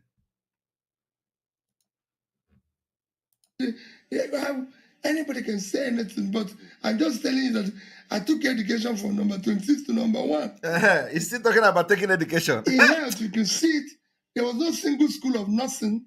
So he wants to take the school in Nigeria from number 100 in the world to number 1 in the world. School of Midwifery that was accredited the day I went, when I started. Sorry. But when I left, I was leaving office, School of Midwifery, School of Nursing, here in hospital was accredited. You're talking about accreditation, no? Accreditation. He made the ENU hospital, he made this one to be accredited. Accreditation, not hospital equipment. Oh. This man is telling you about ordinary accreditation. Not that he did not tell you, I built the hospital to the world standard, to world class. He did not tell you, I made the hospital not to have electricity 24 hours. He did not tell you, you can do heart transplant. When I come as a governor of Anambra State, there was nothing. But before I left, you can do heart transplant in any of the hospitals in Anambra State. He is not telling you that. He is telling you about accreditation. Accreditation. He did not build standard hospital, but he made them to have accreditation. And he is counting it as part of achievement in Anambra State. That the hospital is non-accredited and is achievement. Can you believe that? Can you believe that? Side on each other. School of Nursing, Volunteer Hospital were accredited. School of Nursing, School of Midwifery, School of Health Technology, St. Joseph Addison was accredited. Accredited. Are you people hearing it? Accredited, though. Nursing, School of Midwifery, School of Health Technology. I'm calling names so people can go and verify. And we are telling you now. Not there, so I'm not telling you what was not there when I started. Okay. So, yes, I didn't do much because I didn't share the money. You didn't share the money. People consider here doing that is sharing public wealth. Okay. And you save the money. You save the money you should have used to build hospital and build road. You put it in a bank account. You put it in a bank account, and then when the other governor came in, you started boasting. I left the money. I left the money I should have used to build standard hospital in Anambra State. I left it in the state bank account. So that the children and the women will go and die when they try to deliver children. So that the hospital will be in substandard level. So I want to save the money to make name for myself so that I have a vision of becoming Nigeria president in 2019. I will use it to campaign so that by that time I will say, oh, I am Peter Obi. I was a governor. I left 7 billion in Anambra account. While people don't have hospital to go. Why the school fees become so expensive, especially the university in those days. Why there is no road in Anambra? You save the money. I do not know, what kind of leadership is that? The leadership that will be saving money like Ndine Akara. Why are you supposed to have social amenities? The thing that makes the people to live healthy and work and pay tax to the government. You don't provide. Do you know what is social amenity? Do you know the work of social amenity in a society? Social amenities are the things that make the body to function very well. The people that you are governing, those people are the one generating the fund and the money and the GDP of each state.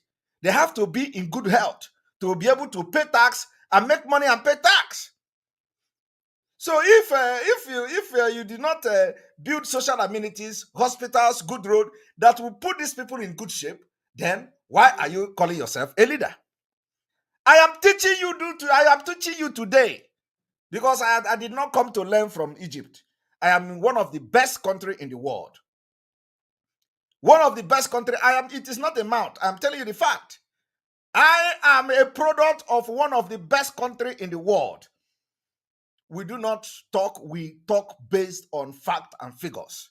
We tell you how it is done. So if you want to get the best out of your people, you provide for them. You provide good road.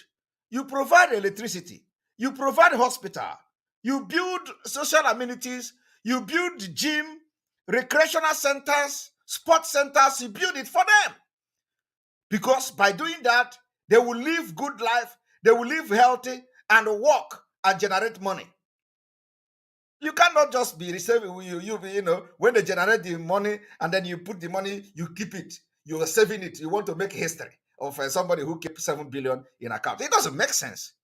You are the worst. Because you can't have 7 billion while people don't have hospital to go to.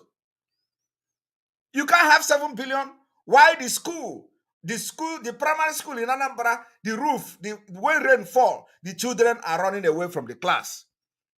And you are telling people, you are proud of telling people that you saved 7 billion. Anambra State left 7 billion.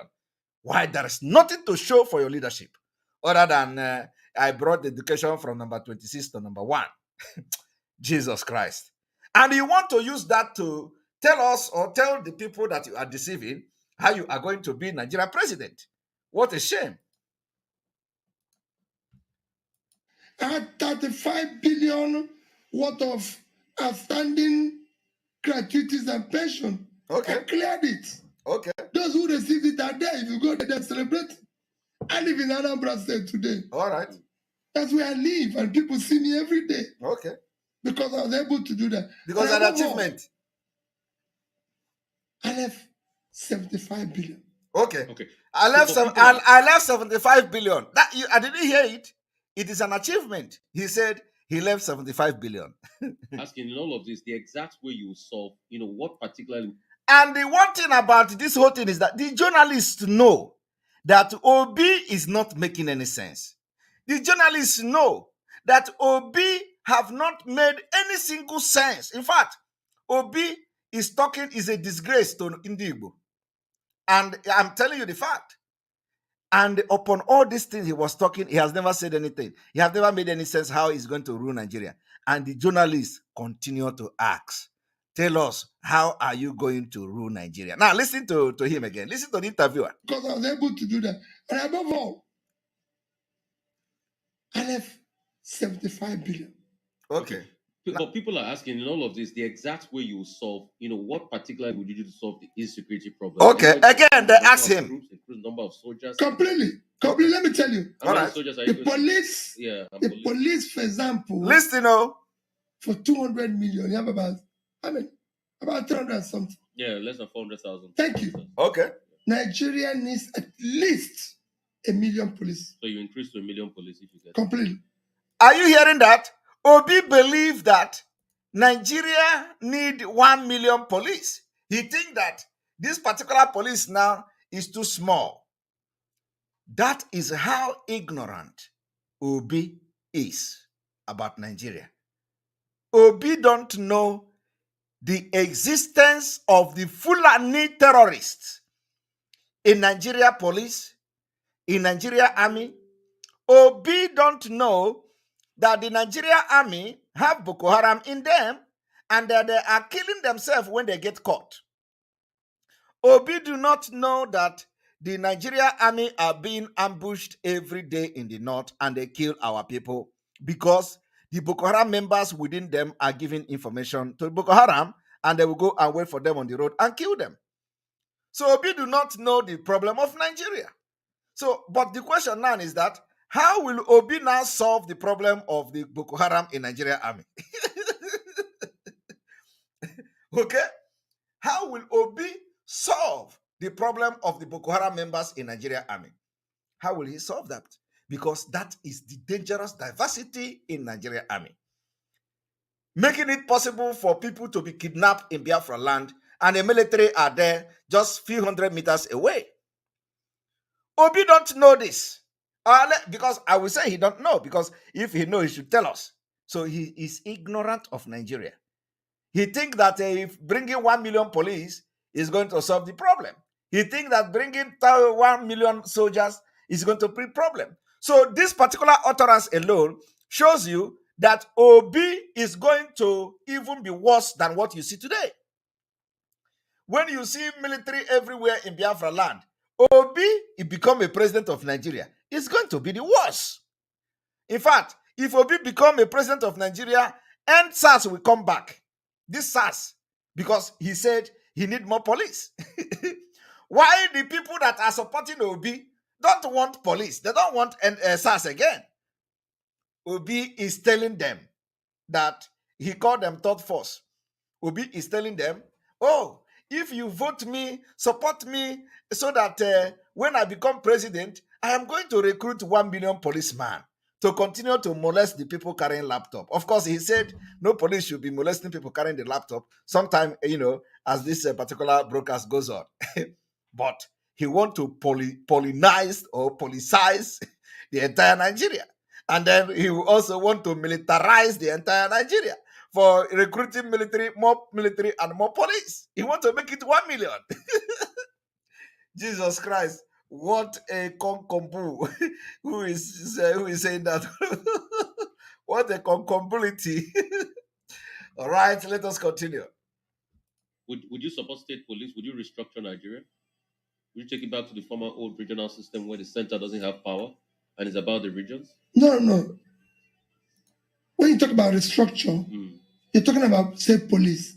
Yes. Okay. We need state police. So the first thing you do, you tell the National Assembly you need state police, right? Not just that I need state police. Okay. Every governor will be in charge of his police. Even the national one. Can you hear that? Every governor will be in charge of his own police, even the national one. Ask Obi, how are you going to do this? Because you need Fulani who control the police, the approval from the National Assembly to be able to have a state police. So are you going to think that the Fulani in the National Assembly who have restructured Nigeria from day one till today, they have been able to control the police and all that, they are going to now agree that, okay, under Obi, let us have state police? Never. Never. They can never, ever vote for that at the National Assembly. So tell us, Obi, if they refuse to vote for the state police, which they have refused several times, and are not going to agree during your own. So if they refuse to vote like they have refused severally, what are you going to do to make it possible? This is the question. Tell us, how are you going to do that? If we take a police commissioner in the state, the governor will be in charge. If he doesn't want the police commissioner, he will go. That has been done in Nigeria before. It's not going to start now. Oh, you have been done it in Nigeria before. And Yaradua, I was able to change my police commissioners. So, and you think it is police commissioner? Are you people hearing him? He said that under Obasanjo and Yaradua, he was able to change his police commissioner. So we think that it is police commissioner that is the one going to field work and shield criminals and also part of the terrorists. Can you imagine? He think it is the police commissioner. It is not the police commissioner. It is those field workers. Restructuring in the sense of funds allocation, would you allow states control their resources? Like if there's oil under my ground. You see, this thing has to be gradual. Yeah, of course. I said I moved Nigeria from, remember I said I moved it from sharing formula to production formula. They're not going to be done overnight. There are things that will be gradual. There are things you can do immediate. There's no reason why a state governor should not be in charge of security and hold him responsible. Even if you're going to give him federal police and he has state police, a combination of two of them, because security is very, very critical. We must secure the country. Okay, so and it will be immediate. How will you secure the country? I want everybody watching me today to know that Obi have not answered one single question here. Now we are now in 20 minutes. Obi have not answered one single question. How he is going to rule Nigeria? Because he know the answer is not there. It is just a mirage. All these things you see Obi is doing is that he just wants you to be hearing that Obi is a presidential aspirant, Obi is contesting, Obi is Igbo, Tinubu is Yoruba, Atiku is Hausa or Fulani. This is the only thing Obi wants you to know. And this is what Obi wants to the international community to say, that Igbo people are part of the election. But we are going to shock them. Because I'm streaming live on Rufai Hosseini and on Voice of the People 90.3, YouTube and on Facebook. We're all streaming live. You know, a lot of people keep saying this talk that, hey, Peter Obi used state finance to do his family business. Please address that. What is going on as regards that? Which family business? That's what people are saying. And which family business? Anybody can say, which family business? You know, people, because we live in a country where people are not, don't celebrate good things. Because we celebrate criminality. Are you hearing it? Obi accepted that they are in a country that doesn't celebrate good thing. Obi recognized Nigeria as a country that celebrates criminality. Yet, he wants to be a president of a country that celebrates criminality. Now, ask Obi, how are you going to solve the problem of a country that celebrates criminality? How are you going to solve that? He said it too. I didn't say it. He said that we are in a country that celebrates criminality. When I told you people that Nigeria breed criminals, you doubt me. Look at it, coming from a presidential candidate. The same thing I have been saying all this while. It is coming from somebody aspiring to be a president of a country that celebrates criminality. I told you people that Nigeria breed criminals. How do you solve that?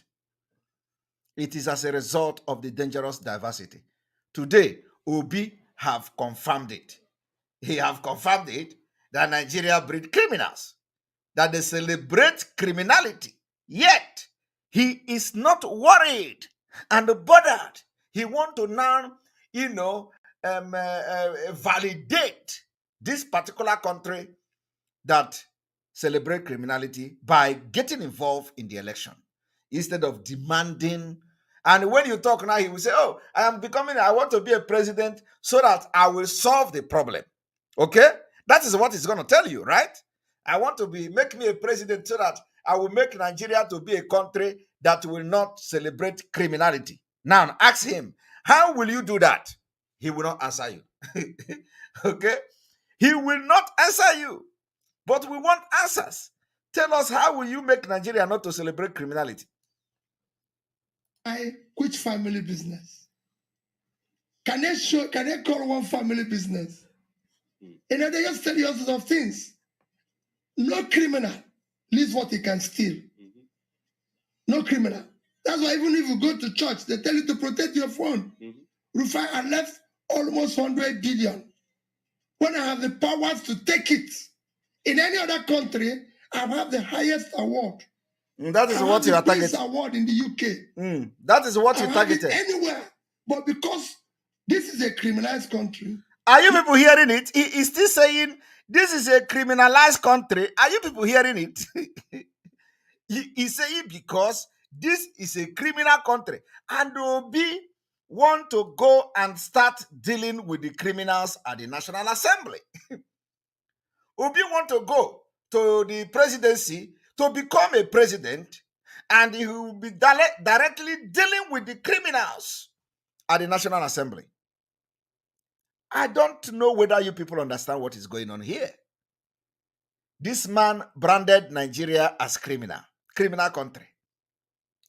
Now, he is aspiring to become a president. Of course, he's not serious, we know. But just for you to understand, he's aspiring to become a president. And this aspiration, he is going to be working with criminals that are senators. Who knows what he is doing? And he thinks that those people, criminals from the northern Nigeria, will now, allow him to change the police, allow him to restructure the state police, allow him to save the money as he saved in Anambra State. I don't understand whether you even understand what is going on here. He called them criminals. Let us go back again.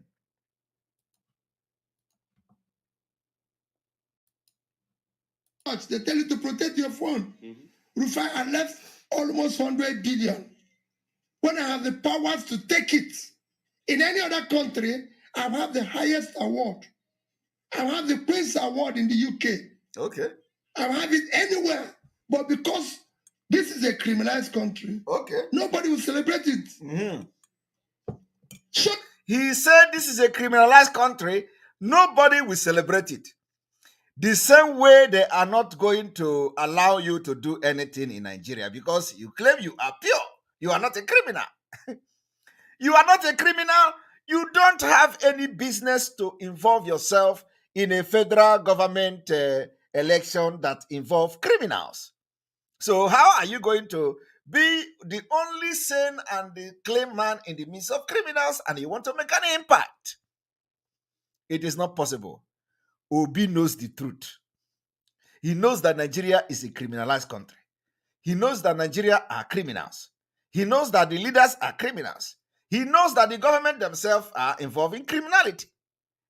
He is saying it. I didn't say it yet. He wants to deceive you that he wants to be a president.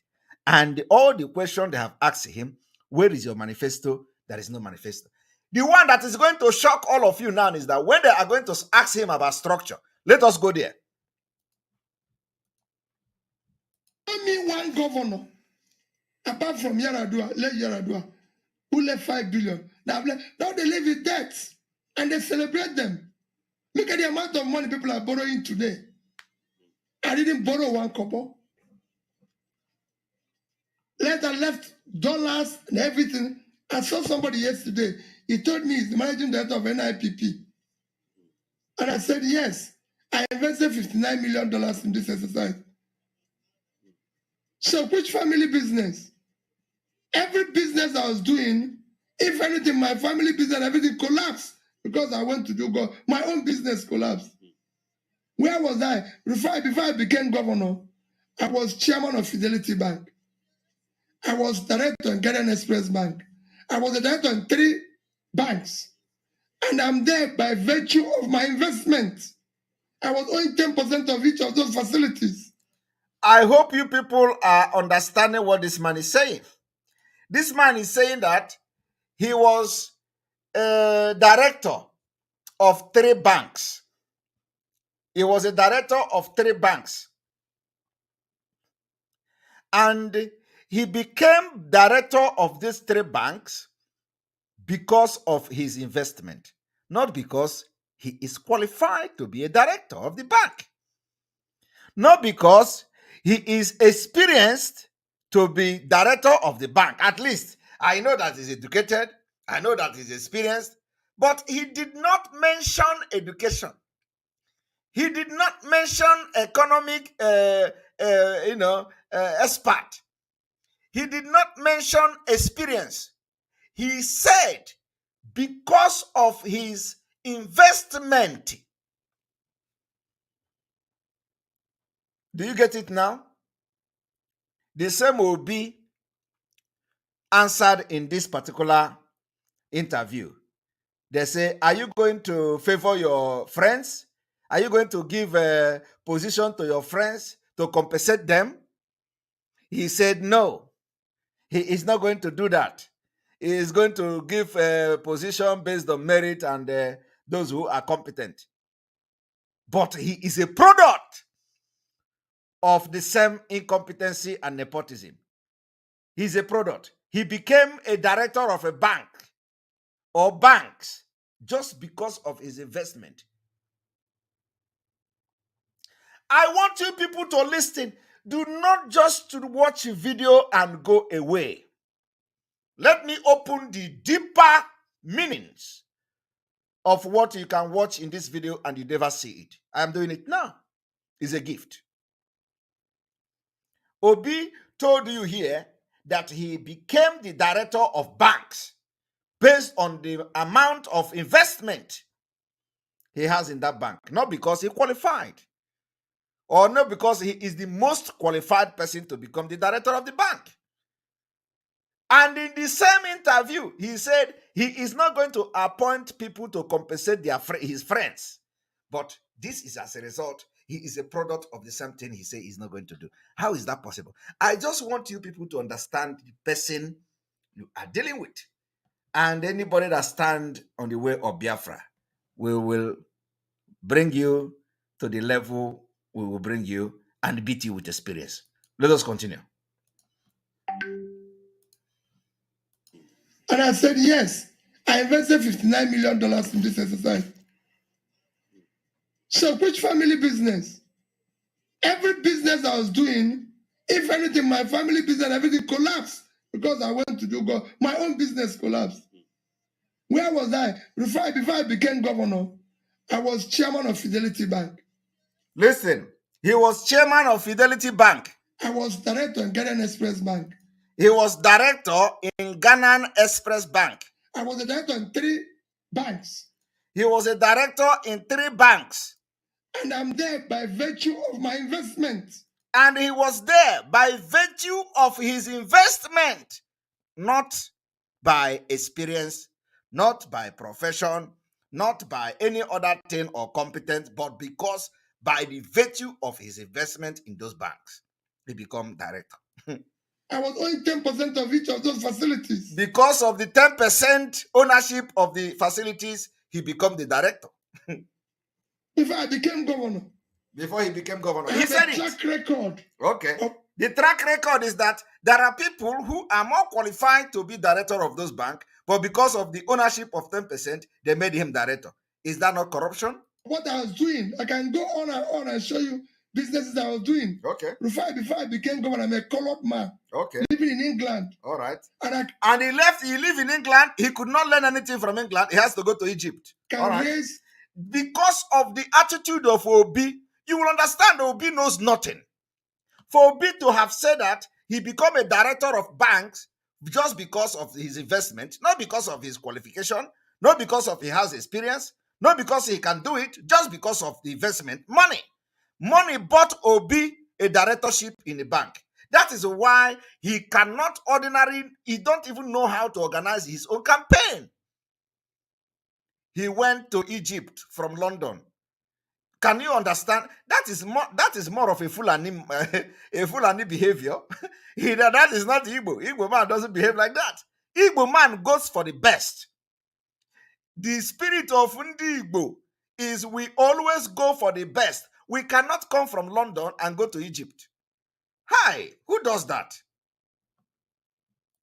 About $10 million OD. No Nigerian that I know today can tell me that in 1995, he was getting overdraft from his bank of the amount I was getting. Okay. 1995, you were getting overdraft of over 10 million. No, I was getting over £1 million in England. £1 million. Okay. £1 million in overdraft. So what are they talking? I'm not even today refine. What's family business? Where is the family business? Tell us how you will solve Nigeria problem. Forget about £1 million overdraft and all that. Tell us Nigeria problem, insecurity, running over Nigeria, Afghanistan template. How will you solve these problems? I want to know the family. Everybody can say family business. Which family business? Can I show you one? All right. So a lot of people are saying structure. I want everybody to listen to this. A lot of people are saying structure. Obi Labour Party don't have structure. Here he exposed himself. Now watch. Overdraft. So what are they talking? I'm not even today refine. What's family business? Where is the family business? I want to know the family. Everybody can say family business. Which family business? Can I show you one? All right, so a lot of people are saying... So I want to confirm something today by the confession coming from Obi. Any day anybody tells you Obi was an experienced banker is a lie. Obi was a director in a bank, yes, by virtue of his investment. It is not by his profession. It is not by his competency. It is not by that he is an expert, financial expert. So anywhere Obi or somebody is presenting Obi anywhere in this election or in this their stupid campaign, claiming that Obi is a financial expert, Obi is a banker, Obi is a lie. Obi was a director of 3 banks by virtue of his investment, which is 10% ownership of the property. That made him the director. And that is another, it is nepotism. It is corruption, because he used his investment to buy directorship in the bank. So anywhere anybody is coming to defend and say Obi is this in the bank, Obi is a professional, Obi is expert. Obi is not any expert. Obi has money. Yes, we agree. He has money. Obi was making overdraft of £1 million in 1995. Yes, we agree. Obi is rich. Yes, we agree. But Obi is not financial expert. Obi is not the best banker. He become director of bank by virtue of his investment. I want everybody to understand this thing from today. This is the position because he said it himself. Let us continue. Structure. Obi doesn't have structure. He doesn't have structure like grassroots party. Take for example, look at the elections yesterday in Ekiti. Vote buying everywhere because they say, okay, some people have structure and the likes. That you don't have structure, that you just have a lot of people, a bunch of people that love you so much on Twitter and the likes. What are you doing as regards that? I have structure. What's the structure? Listen. That's why I'm mobilizing all Nigerians. Did you hear that? He said he has structure, and that is why he is mobilizing all Nigerians. The structure of Obi in Labour Party is the mobilization of all Nigerians. Chai. All those idiots, you are supporting Obi. Obi don't have structure anywhere. And you that have one leg in Nigeria and one leg in Biafra, you are his structure. I told you people that, okay, let me allow it to roll because, we don't do cut and join. We analyze completely. Some people have structure and the likes. That you don't have structure, that you just have a lot of people, a bunch of people that love you so much on Twitter and the likes. What are you doing as regards that? I have structure. What's the structure? That's why I'm mobilizing all Nigerians. Those people who are being paid money to vote, okay, are only doing one thing. They're committing suicide. Okay. This For is the me, structure. the structure I have today is we have 100 and something million naira living in poverty. You hear that? He said that for him. For those of you who are defending Obi that Obi have structure, Obi is telling you that for him, his own structure are the over 150 million people living under poverty or living in poverty. That is his structure. Jesus Christ. When they tell you that you have been scammed, the only reason this man is in this movement is just for Biafra. It is just for this Biafra movement to distract what we are doing. Nothing else. We are telling you people you don't want to agree. We tell you Obi went to London and they tell him to jump party because he know he can never get ticket from PDP. So they want him to play along this election, to be, to play along, to be relevant. So he is not doing this to win election. I am telling you people, you are just distracting us. Obi knows that he is going nowhere. Obi can never win election. He cannot, even Anambra, he can win Anambra. So he only want to be there as Obi, a presidential candidate, just to distract Biafra struggle. But we are going to disappoint them. We are going to tell them that we are on top of this game. Because as they are planning to distract us, we are going to be ahead of them. And that is why there will be no election in Biafra land. So when you listen to the way Obi is answering question, you find out that he is somebody who is not prepared. He don't even care. The way he answered question showed you that he is only there to, I am Obi, I am Peter Obi, I am a presidential candidate of Labour Party. That's all. Obi don't care. And that is the job the British have given to him. So I want you to understand that when you listen to these people, do not just look at their face. Listen to what comes out of their mouth. And you are going to know where they are going. And today, you are privileged to see and watch this particular broadcast where I am bringing the inner part of Obi, what Obi was talking about and what he meant. I'm not twisting anything here. I'm just explaining and analyzing what he said and how he's saying it. So Obi is not actually running for presidential election. Obi is only to distract Biafrans.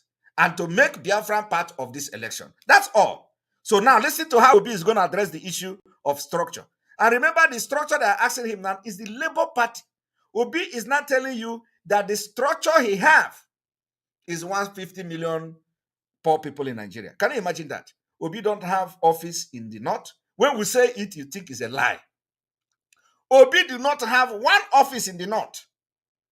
And when they ask Obi about this structure, Obi say, it is you now that is supporting him that will make sure you take the message of his political ambition to the northern Nigeria. Go and preach. Listen now, he's going to say it, not me. Have structure. What's the structure? That's why I'm mobilizing all Nigerians. Those people who are being paid money to vote are only doing one thing. They're committing suicide. For me, the structure I have today is we have 100-something million naira living in poverty. He even say billion naira. He even say billion naira. 150 million naira. Anyway, we understand it's a slip of tongue, but because it's only naira that he know and money as a really good man. So he is even missing the people with the naira. So, but let us hear him again. Yes. Those people who are being paid money to vote are only doing one thing. They're committing suicide. For me, the structure I have today is we have 100-something million naira living in poverty. Million naira. For me, the structure I have today is we have 100-something million naira living in poverty. For me, the structure I have today is we have 100-something million naira living in poverty. 100-something million naira living in poverty. 100-something million naira living in poverty. That is to show you how unserious he is. Obi is not serious. You know, if somebody who is serious and he knows that this job he can't deliver. If it is a Fulani, if it's a Fulani, it's a Fulani man. He can't deliver. He can't deliver. The worst job you can take in this life is to fight against Biafra. I am telling you. The worst job you can take is to fight against Biafra because you are going to disgrace yourself. So Obi is Obi is Obi is a brainy man. I am not. You see, let me tell you, people. Even though Obi killed us and Obi showed his wickedness, why he is here to condemn the killing, and he even called us criminals. But I just want to show you how Nigeria can turn people, one of our best, how Nigeria can turn them to be misbehaving and misyanning in a public and a live broadcast like this. It is what Nigeria can do. When you want to talk about Nigeria, you become a confused man. Okay? You become a confused man. So let us listen to it again.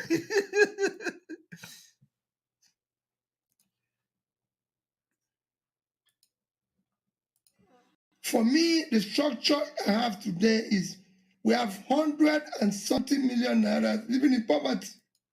For me, the structure I have today is we have 100-something million naira living in poverty. Yes. Those people who are being paid money to vote are only doing one thing. They're committing suicide.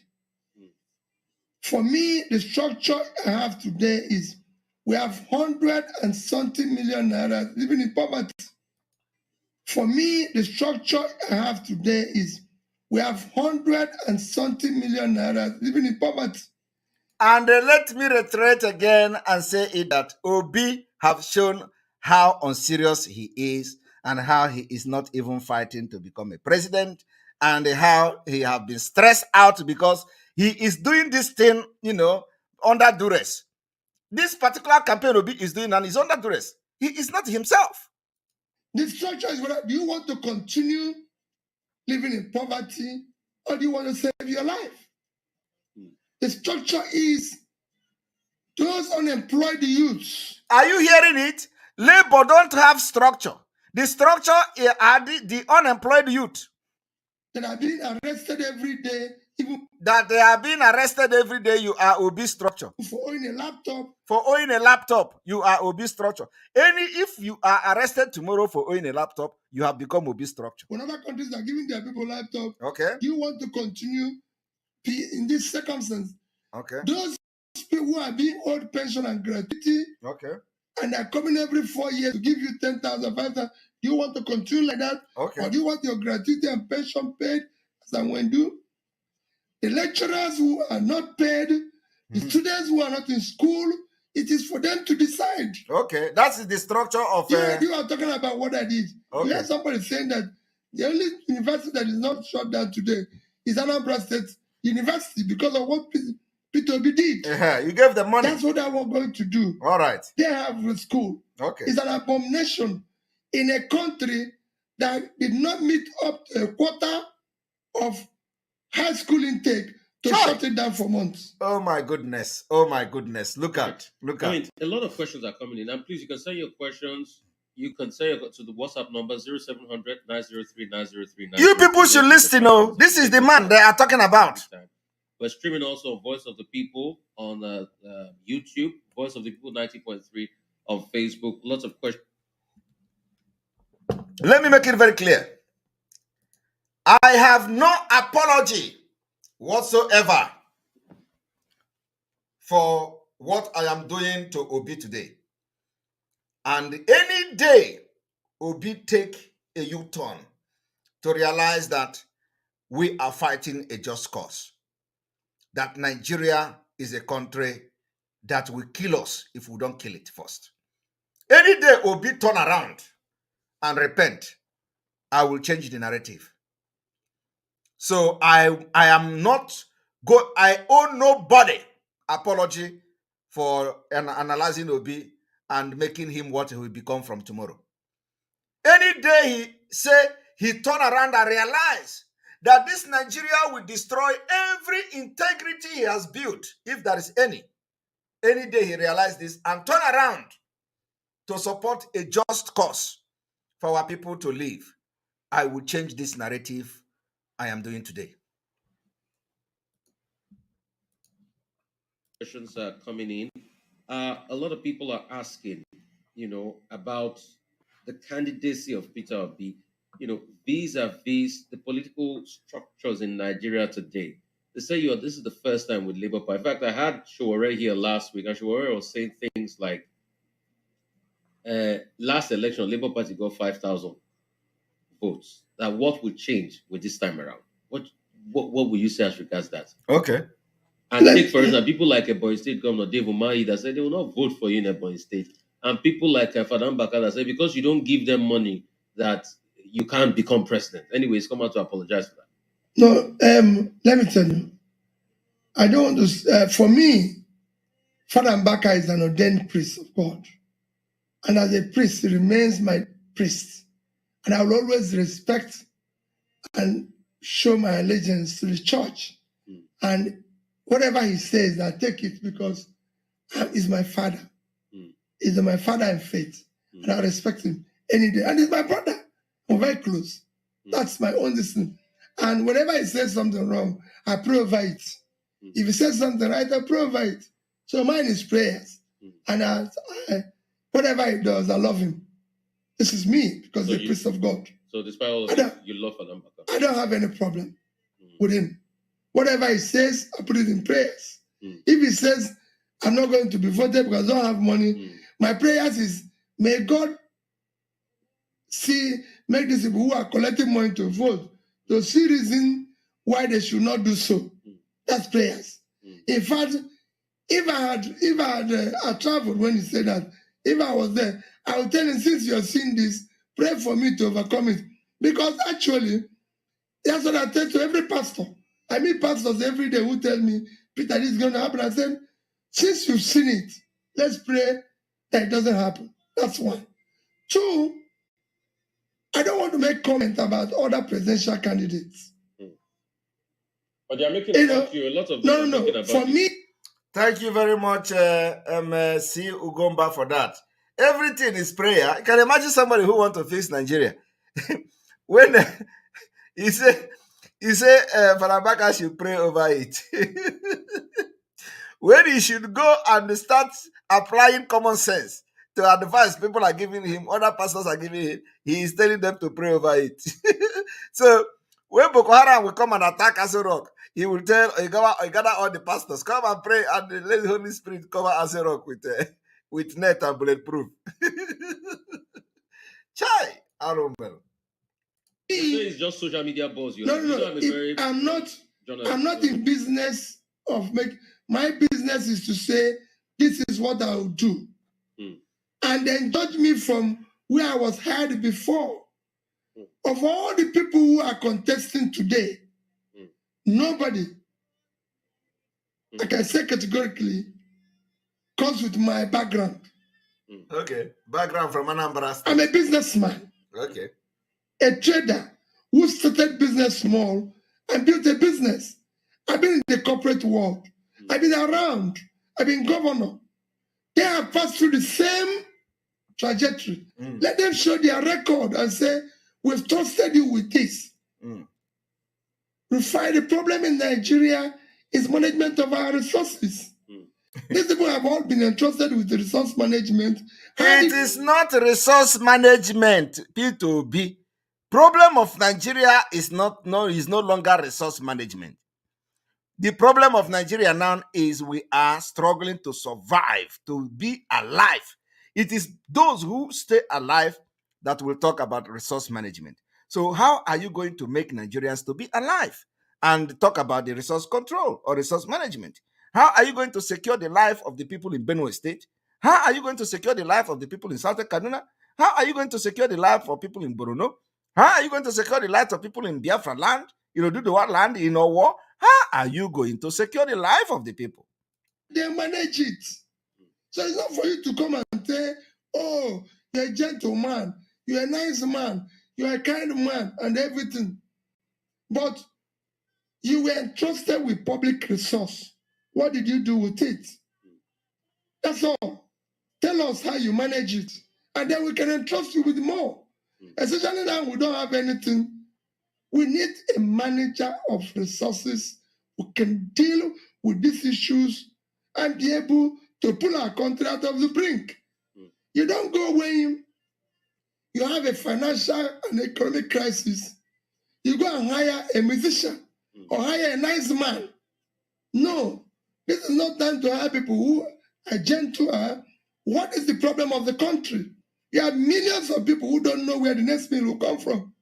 So it's not time to say Peter Obi is a nice man, Peter Obi is charitable, he's somebody who gives. Yeah, they say you're stingy. That's another one they've been saying. No. Because I'm bringing everything to the fore, so you address all these issues. They say you're stingy. There's a talk about, they give shishi. Did you read what Bianca wrote? He made the reference. It's a true story. It's a true story. It is in paper. At least it is on social media. So where is your own manifesto? So that you can refer to us. Did you see my manifesto? I posted it on Bianca's wall. Did you see it? Bianca shared my manifesto. Let us go to Bianca and read your manifesto. You cannot read that.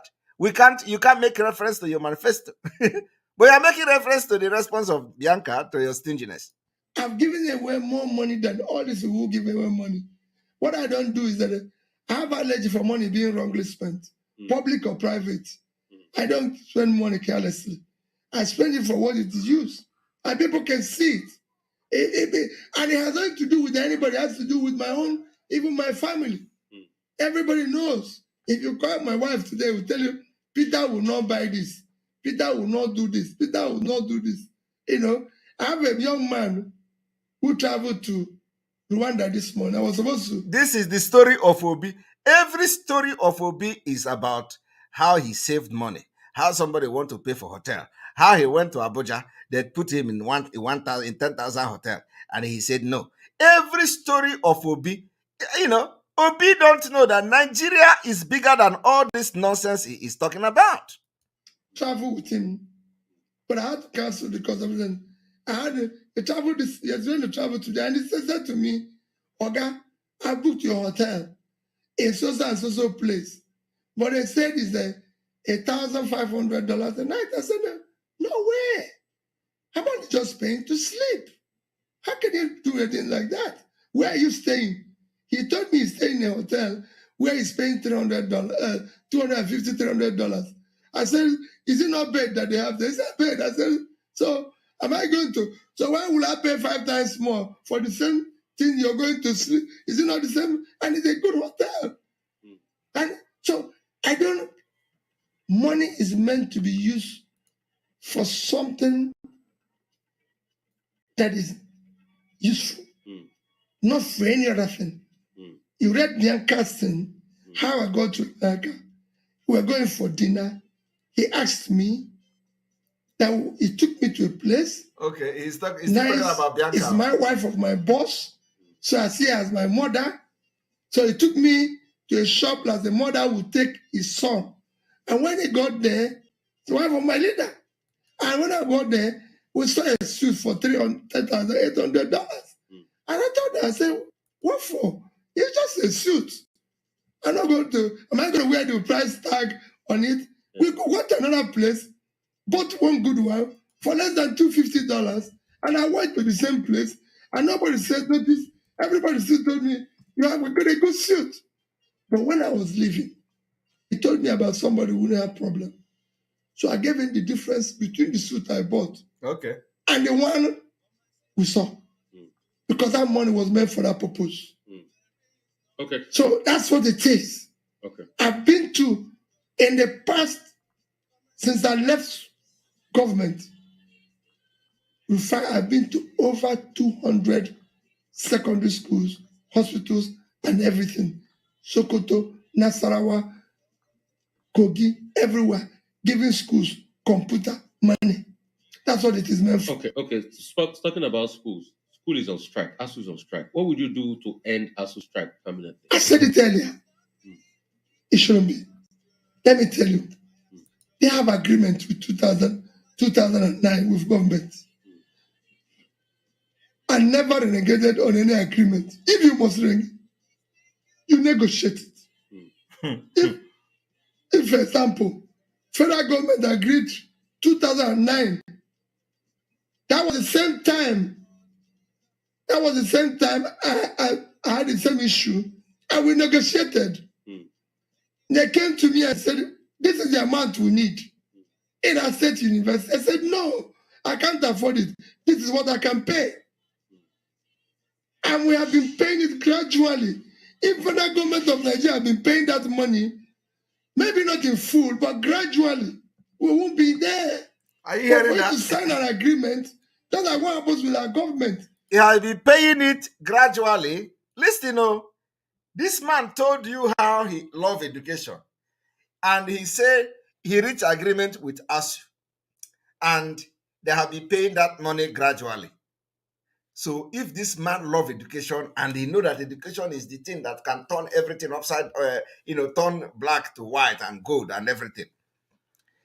He saved 7 billion. He put 7 billion in, like 7 billion in account. BOA, Anambra State account. I don't know whether you people know how much the ASU is demanding. I don't know whether it is up to 7 billion. Please, can somebody help me? Who knows how much ASU is demanding, please? Is anybody here who know how much ASU is demanding? Huh? I want to know because I want you people to understand to understand the reality on ground. It is not just coming to talk. Check how much is ASU demanding from federal government. And Obi,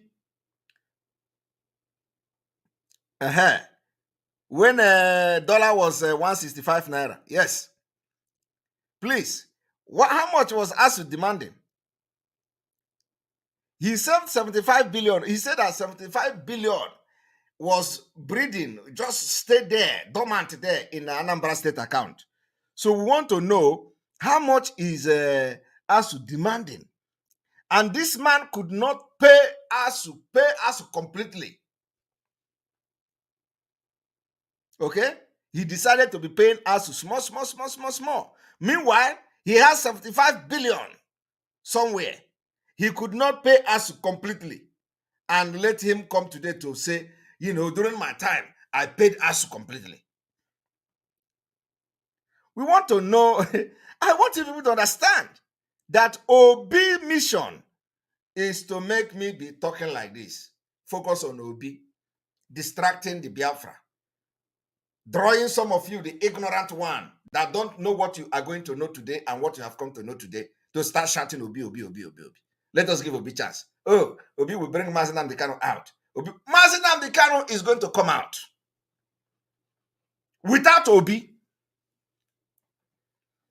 who told you that Obi is the one that will bring him out? He is going to come out without Obi. And we are not going to have election in Biafra land. Because the only thing they are trying to do is to lure you into this election. So that tomorrow, when you talk, they will say, because they lost the election. So the agitation is not nil, it's not genuine. The only thing they do is that anytime they lose the election, they will start making noise again. We cannot do that mistake again. This time around, it is real. This no election is real. If you think that we are joking, you are going to know. It's the only country government signs a contract with people and go away. I know a state where a governor bought a vehicle, that's the traditional rulers, got all the chieftaincy title, and he was waiting for those vehicles for over 4 or 5 years. Go and ask everybody from Innocent to Cross Carries to Globe Motors to everybody that bought vehicle from. I paid them up front. You've seen Innocent say it every day. Go and ask those that bought furniture from. Ask those that bought computer from. That's what government does. Government is a big spender. You pay people to support their businesses. No contractor, no supplier was owing the day I left office. Okay, what would you do about local government? The local governments are always sidelined by the governors and they take their money away from them. What would you do to ensure that the local governments are truly local and dear to the people and they have funds to run? Fantastic. There's a law now which says their money should get to them. Mm-hmm.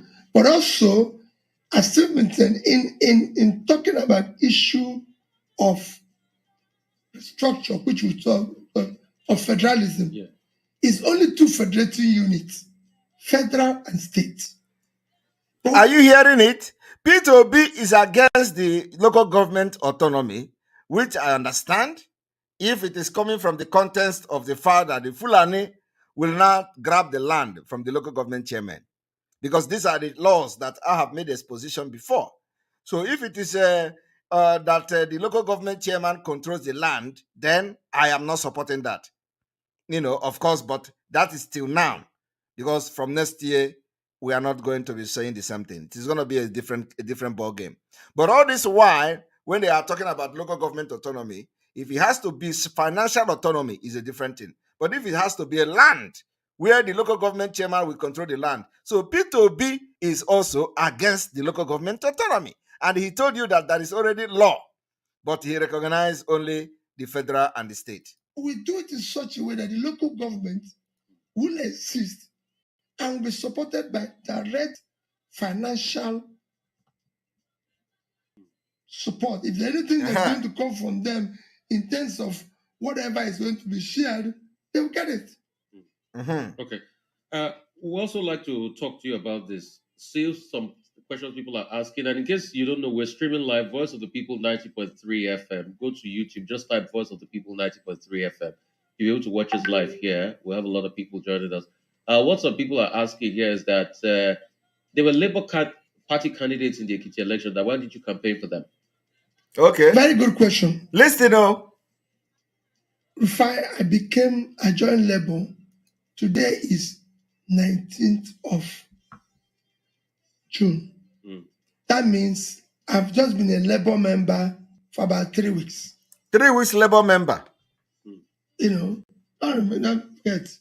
I even went to Ekiti to campaign for my candidacy of PDP. Okay.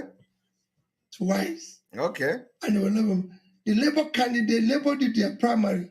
The primaries of this election were done about, I think, either February or March, several months ago. Okay. And when I joined Labour, if you ask the chairman and the end of his team, I said, Chairman, from today that I join you, I'm involved in your activities. Your activities of the past, I will participate or might not participate because I don't want to be involved in the controversies of the past. But from today that I'm a member, I'm going to be part of what you people are doing. And that's what I did. Are you people hearing the person who wants to be a president?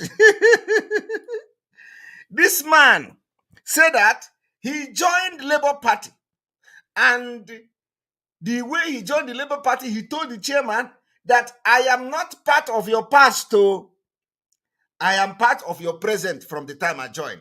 That is a sign of somebody that is not genuine. That is a sign of somebody who only want to use the platform of that party. Peter Obi should understand that if you jump party, if you jump from one party to another, you are inheriting everything in that party you jump to, both the past and the present. You cannot just jump to a party and then you differentiate the one you are going to be part of and they say, what the party did in the past, I am not part of it. So if you mean that when a party have a senator, he is not part of the senator. If the senator generates some controversy, he is not going to be part of the senator. So which means the vote that senator will generate, he is not interested in it. Do you understand?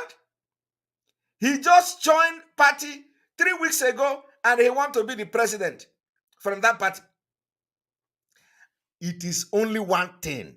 The only reason Peter Obi is in Labour Party is to be just to just say Igbos, that Igbo man is also contesting for presidential election. That's all. You can imagine Peter Obi. They were having a election or rally in a campaign in Ekiti State. He didn't go. He left it and go to Egypt. And he is telling you now that the reason why he did not go to that particular one is because he don't want to be involved in the past. Before he joined the party, he wants to be part of the present. It is somebody that divide. Because those who were there in the Labour Party before him can never be happy. How can he come and say, I am only choosing the good one that is happening today? The problem of the past of the party, I will not be part of the solution. A sign of a failure. Peter Obi don't have structure in the Labour Party. You are going to listen to him yourself. Now, I'm just telling you. Unfortunately for me, though, the party chairman and the party leadership were supposed to say, well, Mr. Obi, we're going to go to Ekiti for the final campaign. Didn't mention that to me. And quite frankly, you see, the party chairman did not even mention about the election to him. He didn't mention. This is the same way he's going to treat Nigeria. Thank you very much, Lord Michael.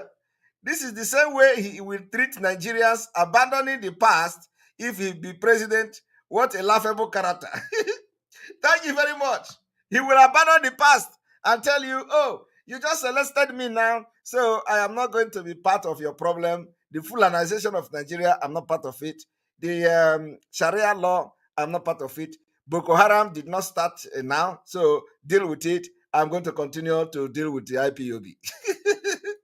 I have, as I speak to you today, maybe I have, maybe I haven't met with the governorship candidate. Maybe, you see, he is not serious. He may not have met, I don't know whether I have a governor candidate too. Governor. I joined, we did our primary, and since then I've been running around trying to sort out a few things to be able to, all of us are working hard to stabilize the party for the future elections. Okay. This happens in every company. It happens in every association. There's a time you're in the association, you're more focused on trying to get the association right for the future. You miss a few of the things that are... Obi is talking about the future. I don't know whether the future he's talking about is the future of this presidential election or the future of another thing. It was too close for us to be dealing with Ekiti Osun election. We'll deal with it. Okay. But most importantly, we are organizing the party for the future. Okay. Are you hearing that? He is organizing the party for the future. So which means he knows what he's doing. Thank you so much for that. They say a lot of this Obi boss is not in the north. That how will you win the north? Now listen, Obi do not have no single office in the north. Listen. They're not talking about you, they're talking about you in the south and the north. Well, and also, somebody also sent another question. They said there was a picture of you sharing money at a what is it called? That I think when then you were still in the PDP or the PDP rally or something. They said, how is that? Does that mean that you're putting the money to good use? In fact, there's a story that says former Governor Peter Obi pictured sharing money in an Anambra governorship election. That's at legit.ng. So a lot of people are asking you on that, So these people, when people talk about sharing money, now he left this the first question about having no structure in the north and started by money. Let us hear him. Before I go to my village and I bring old women and everybody, and when I come, they would say to me, Peter, I would sit there and I give them money. And you know why I do it at times? If I even give somebody to give it to them, you know what they'll tell me? When I say, I'm going to give this money to this, they say, no, give it to us here. You're a good man. We want to queue up here. You give it to us. Because when you give that money, it won't get to us. And most times I just say them, and as you're doing it, people are picking and I say yes. So some of these things may happen. But not that I'm sharing money for, okay, if they show it in Anambra, am I sharing money to be voted for? No. Like when we are campaigning, even in the last election, you come to a place, they say, hey, Peter, give us something. So you might have a group of 10, 20 women who are selling bread, and they say, okay, Peter, we haven't sold anything today. This is and you give them father. That is different. You find nobody can tell you that they have seen Peter Obi where they are doing voting, giving anybody money to vote for him, or see me with any delegates. So that picture during the PDP campaign is not true. I've just told you the circumstances. This is your Peter. Let me tell you, me and Abaribe. That's your Peter you all talking about. Here is the Peter. One thing when we campaign, I said, Abaribe, I live in Onitsha. I live with the people. I finished being governor. I didn't want to leave anything outside where I governed. So I live with people. Let me show you. Me and Abaribe went to buy bread. The woman who was selling bread, there were several bread sellers. Okay. There, the first person said, okay, Peter, take bread free for what you did. And here is your Peter. How many bread do you have today? He told us a story. Okay. I used to take 10,000 naira, buy 40 bread at 250. You sell it at 200 naira, and he will make 2,000 for the day. And he has 4 children, so he will go back. But that today, due to the increase in everything, that is 10,000 naira now buys only about 20 bread, and you sell it 550. So you make 1,000, 1,002. And he was still able to give me one. From that is 10,000. From that is 1,000. To show you how Nigerians are, how good the poor Nigerians are. Yeah. Except that we, the rich ones and the poor, have refused to help them. Okay. She was still, so I now said to them, so all of them there, I can now say to them, okay, madam, I'm giving you cash, 10,000. And I want you to give all these people here to 2,000. So you can give them to. So people will see you giving them. I'm not giving them money to vote for me. Okay. That's clarified. We'll start taking calls now. Voice of the People Jesus 19.3. That's on YouTube. Go there now in case you're hearing me. Did you all notice that he refused to address the question that he don't have any structure in the north? He didn't address that question. The first question was, you don't have anybody, any office in the northern Nigeria. He didn't address it on purpose. Voice of the People on Facebook, all right? Go there. I also want to answer the question about the north. Okay. Yeah, I want to answer it. Go ahead. Then I to the call. Those who are saying that the noise is about the south, okay, the north, okay, it has to start. The noise has to start somewhere. Are you hearing it? The noise of Peter Obi and Labour Party have to stand somewhere. So which means there is no office of Labour Party in the northern Nigeria at all. Hey, Chineke God. So the noise have to start somewhere, and it started from the south. So there is no structure of Labour Party. When I posted this thing on Twitter. I posted one. I'm gonna look for it as he speak. I posted somebody from a northern Nigeria guy posted on Twitter that Obi Labour Party don't have any structure in the north. They don't have any office. They don't have any physical address. They don't have nothing in the northern Nigeria. When I saw it, I tried to verify the information. I verified it, and it was true. I posted it, and some people begin to doubt it because it came from somebody with a Muslim name. It came from a Fulani name. They don't know that before I post anything, I have done my finding. I post it because I want people to see that where it is coming from. I posted it on Twitter. A lot of people, hey, how can you believe that? How can you? Even the people supporting this Obi don't even know that Obi don't have any office in the north. They say, how is it possible? A Labour Party don't have office in the north. How is it? You can understand the level of ignorance of our people. How can you say that the Labour Party don't have office in the north? What kind of blackmail is that? It's a propaganda. It's a lie. Listen to the presidential candidate. He said the noise have to start somewhere. He don't have any office. There is no office of any Labour Party. And these idiotic people who don't know anything, they are foolishly following just to distract Biafra. How can Obi don't have office in the north? I told you people that he can't even get 1% of vote. They say, oh, how can you say that a Labour Party don't have office in the north? This is the man now telling you that they don't have anything in the north, but you have to start somewhere. Hey, Jesus Christ. Listen to him, oh, I didn't say it. About the north. But yeah, I want to answer it, but you said. Okay, no, go ahead. Answer it, then I come to the close. Yeah.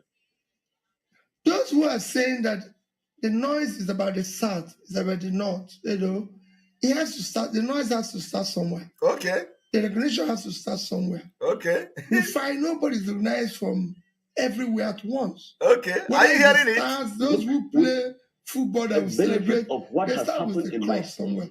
They start street football, they play for Division 3, Division 1. Eventually they'll get there. The same thing is what happens everywhere. When it starts, Labour Party is now in Division 1.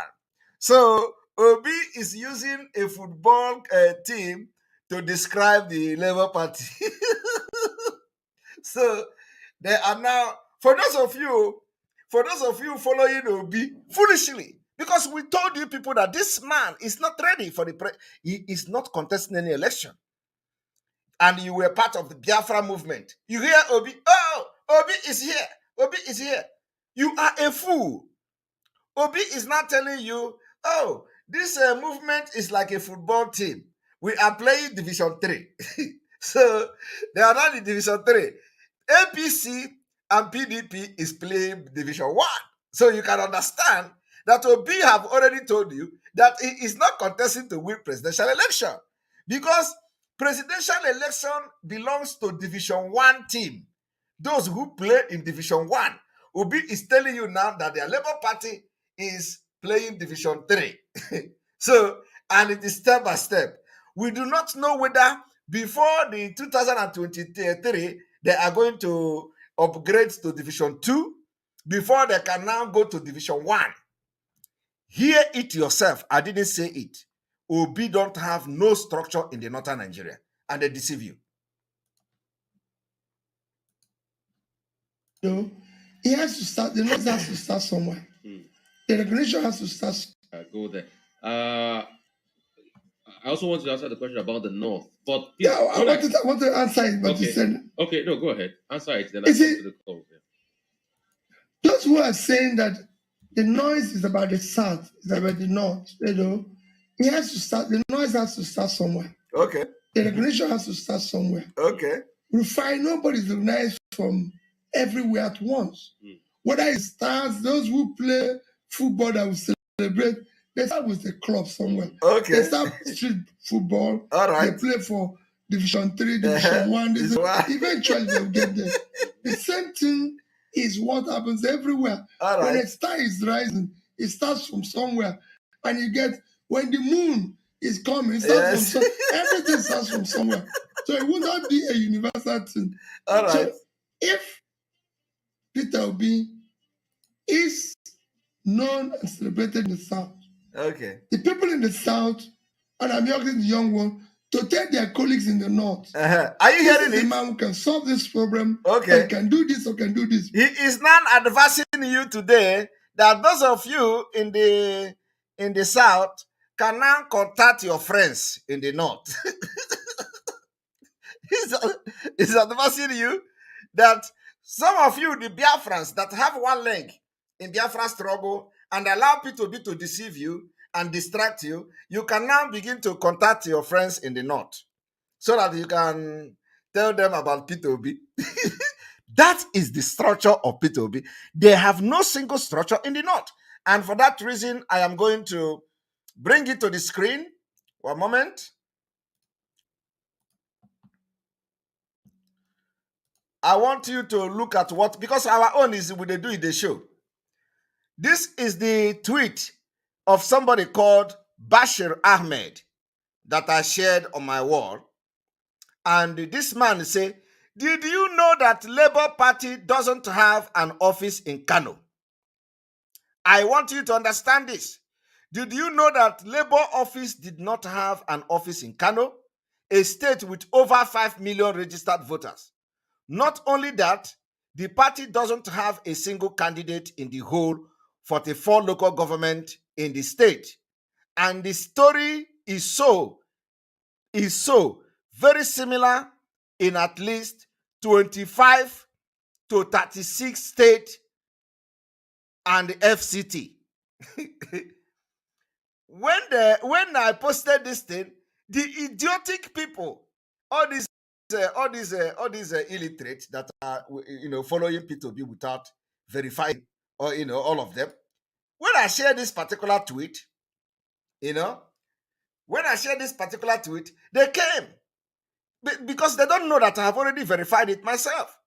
They came. Oh, how can you be saying that? How can you be saying that a Labour Party don't have a office in the North? How can you be saying that a Labour Party don't have structure in the North? Today, this thing this guy said here, have you confirmed it now from P2B? P2B said that they are now playing like football division 2, Division 3, Division 1, and now they are in Division 3. So it is step by step. And he is not telling you that is coming to my page to say, what kind of propaganda is this? P2B is telling you now to pick up your phone and begin to call people in the North and let them have a structure. Build structure for him. Open office for him in the North.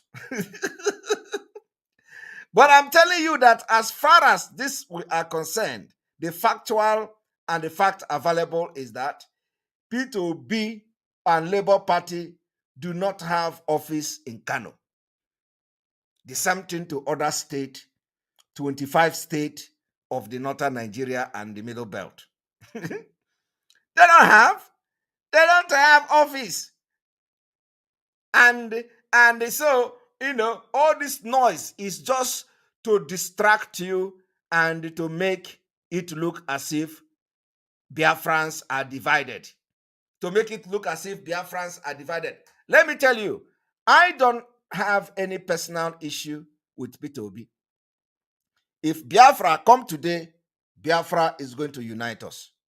Any day, P2B change and I realize that he is embarking on a journey that there is no road, and come back, we become brothers, and we are going to be united under Biafra. Anybody that I have attacked on social media, be you who, the only thing that will unite us is Biafra. The only thing that will make peace come between me and you is Biafra. Once Biafra come, we are under one country and we sort our differences. Until then, I will continue to expose you, and I will not even mince any word. On this note, I'm going to stop here and we continue tomorrow on Peter Obi Part 2. Tomorrow we are going to finish until we get to where a Northern Accord Peter Obi and ask about IPOB. That particular video you see where they have cut video and where Peter Obi was addressing somebody who called from the Northern Nigeria, we are going to address this particular interview till that particular part where the person called. Thank you very much. Peter Obi has been exposed, and today you know that everything he has been doing is a scam. Peter Obi was sent to just be part of this particular presidential election to make it look as if Biafrans are also participating. So on this note, especially Ndi Igbo are also participating in the election, and we are going to disappoint them because we are 1,000 miles ahead of them. At this point, we still have over 15,000 viewers live and direct. YouTube has about 3,800 viewers at the moment, and this is already very, very late in the night. Thank you very much for being part of this broadcast. We are going to end here. May God bless Biafra. May God bless Oduduwa. May God bless Mazi Nnamdi Kanu. May God bless IPOB Autopilot Worldwide. May God bless Sunday Igboho. May God bless all of you, our Umuada. May God bless those who are supporting this movement to make sure that Biafra come. May God bless those who will be contributing to make sure that our land is secured.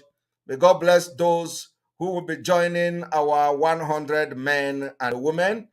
The line is still open. We want to see more of you joining this 1,000 men and women group that will make sure that our land is secured and our women will not be killed, our children will not be killed and butchered like they do in the past.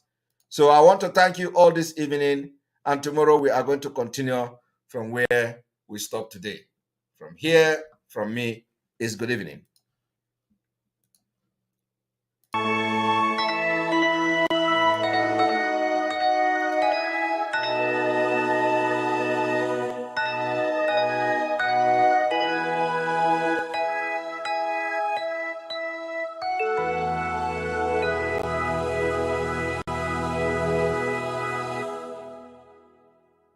Land of the rising sun.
IPOB, one family.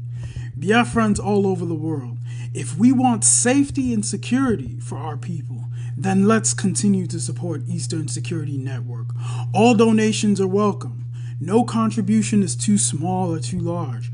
Do your part, knowing that freedom is in our hands and together we must all rise to the occasion.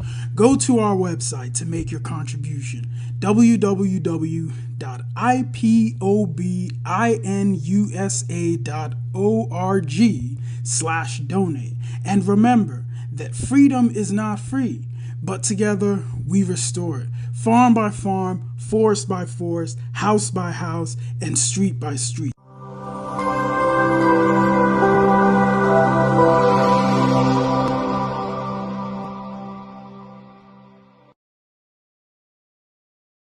You must listen to her. Of course, you must go and listen to Simon Ekpa, who is doing a very fantastic job.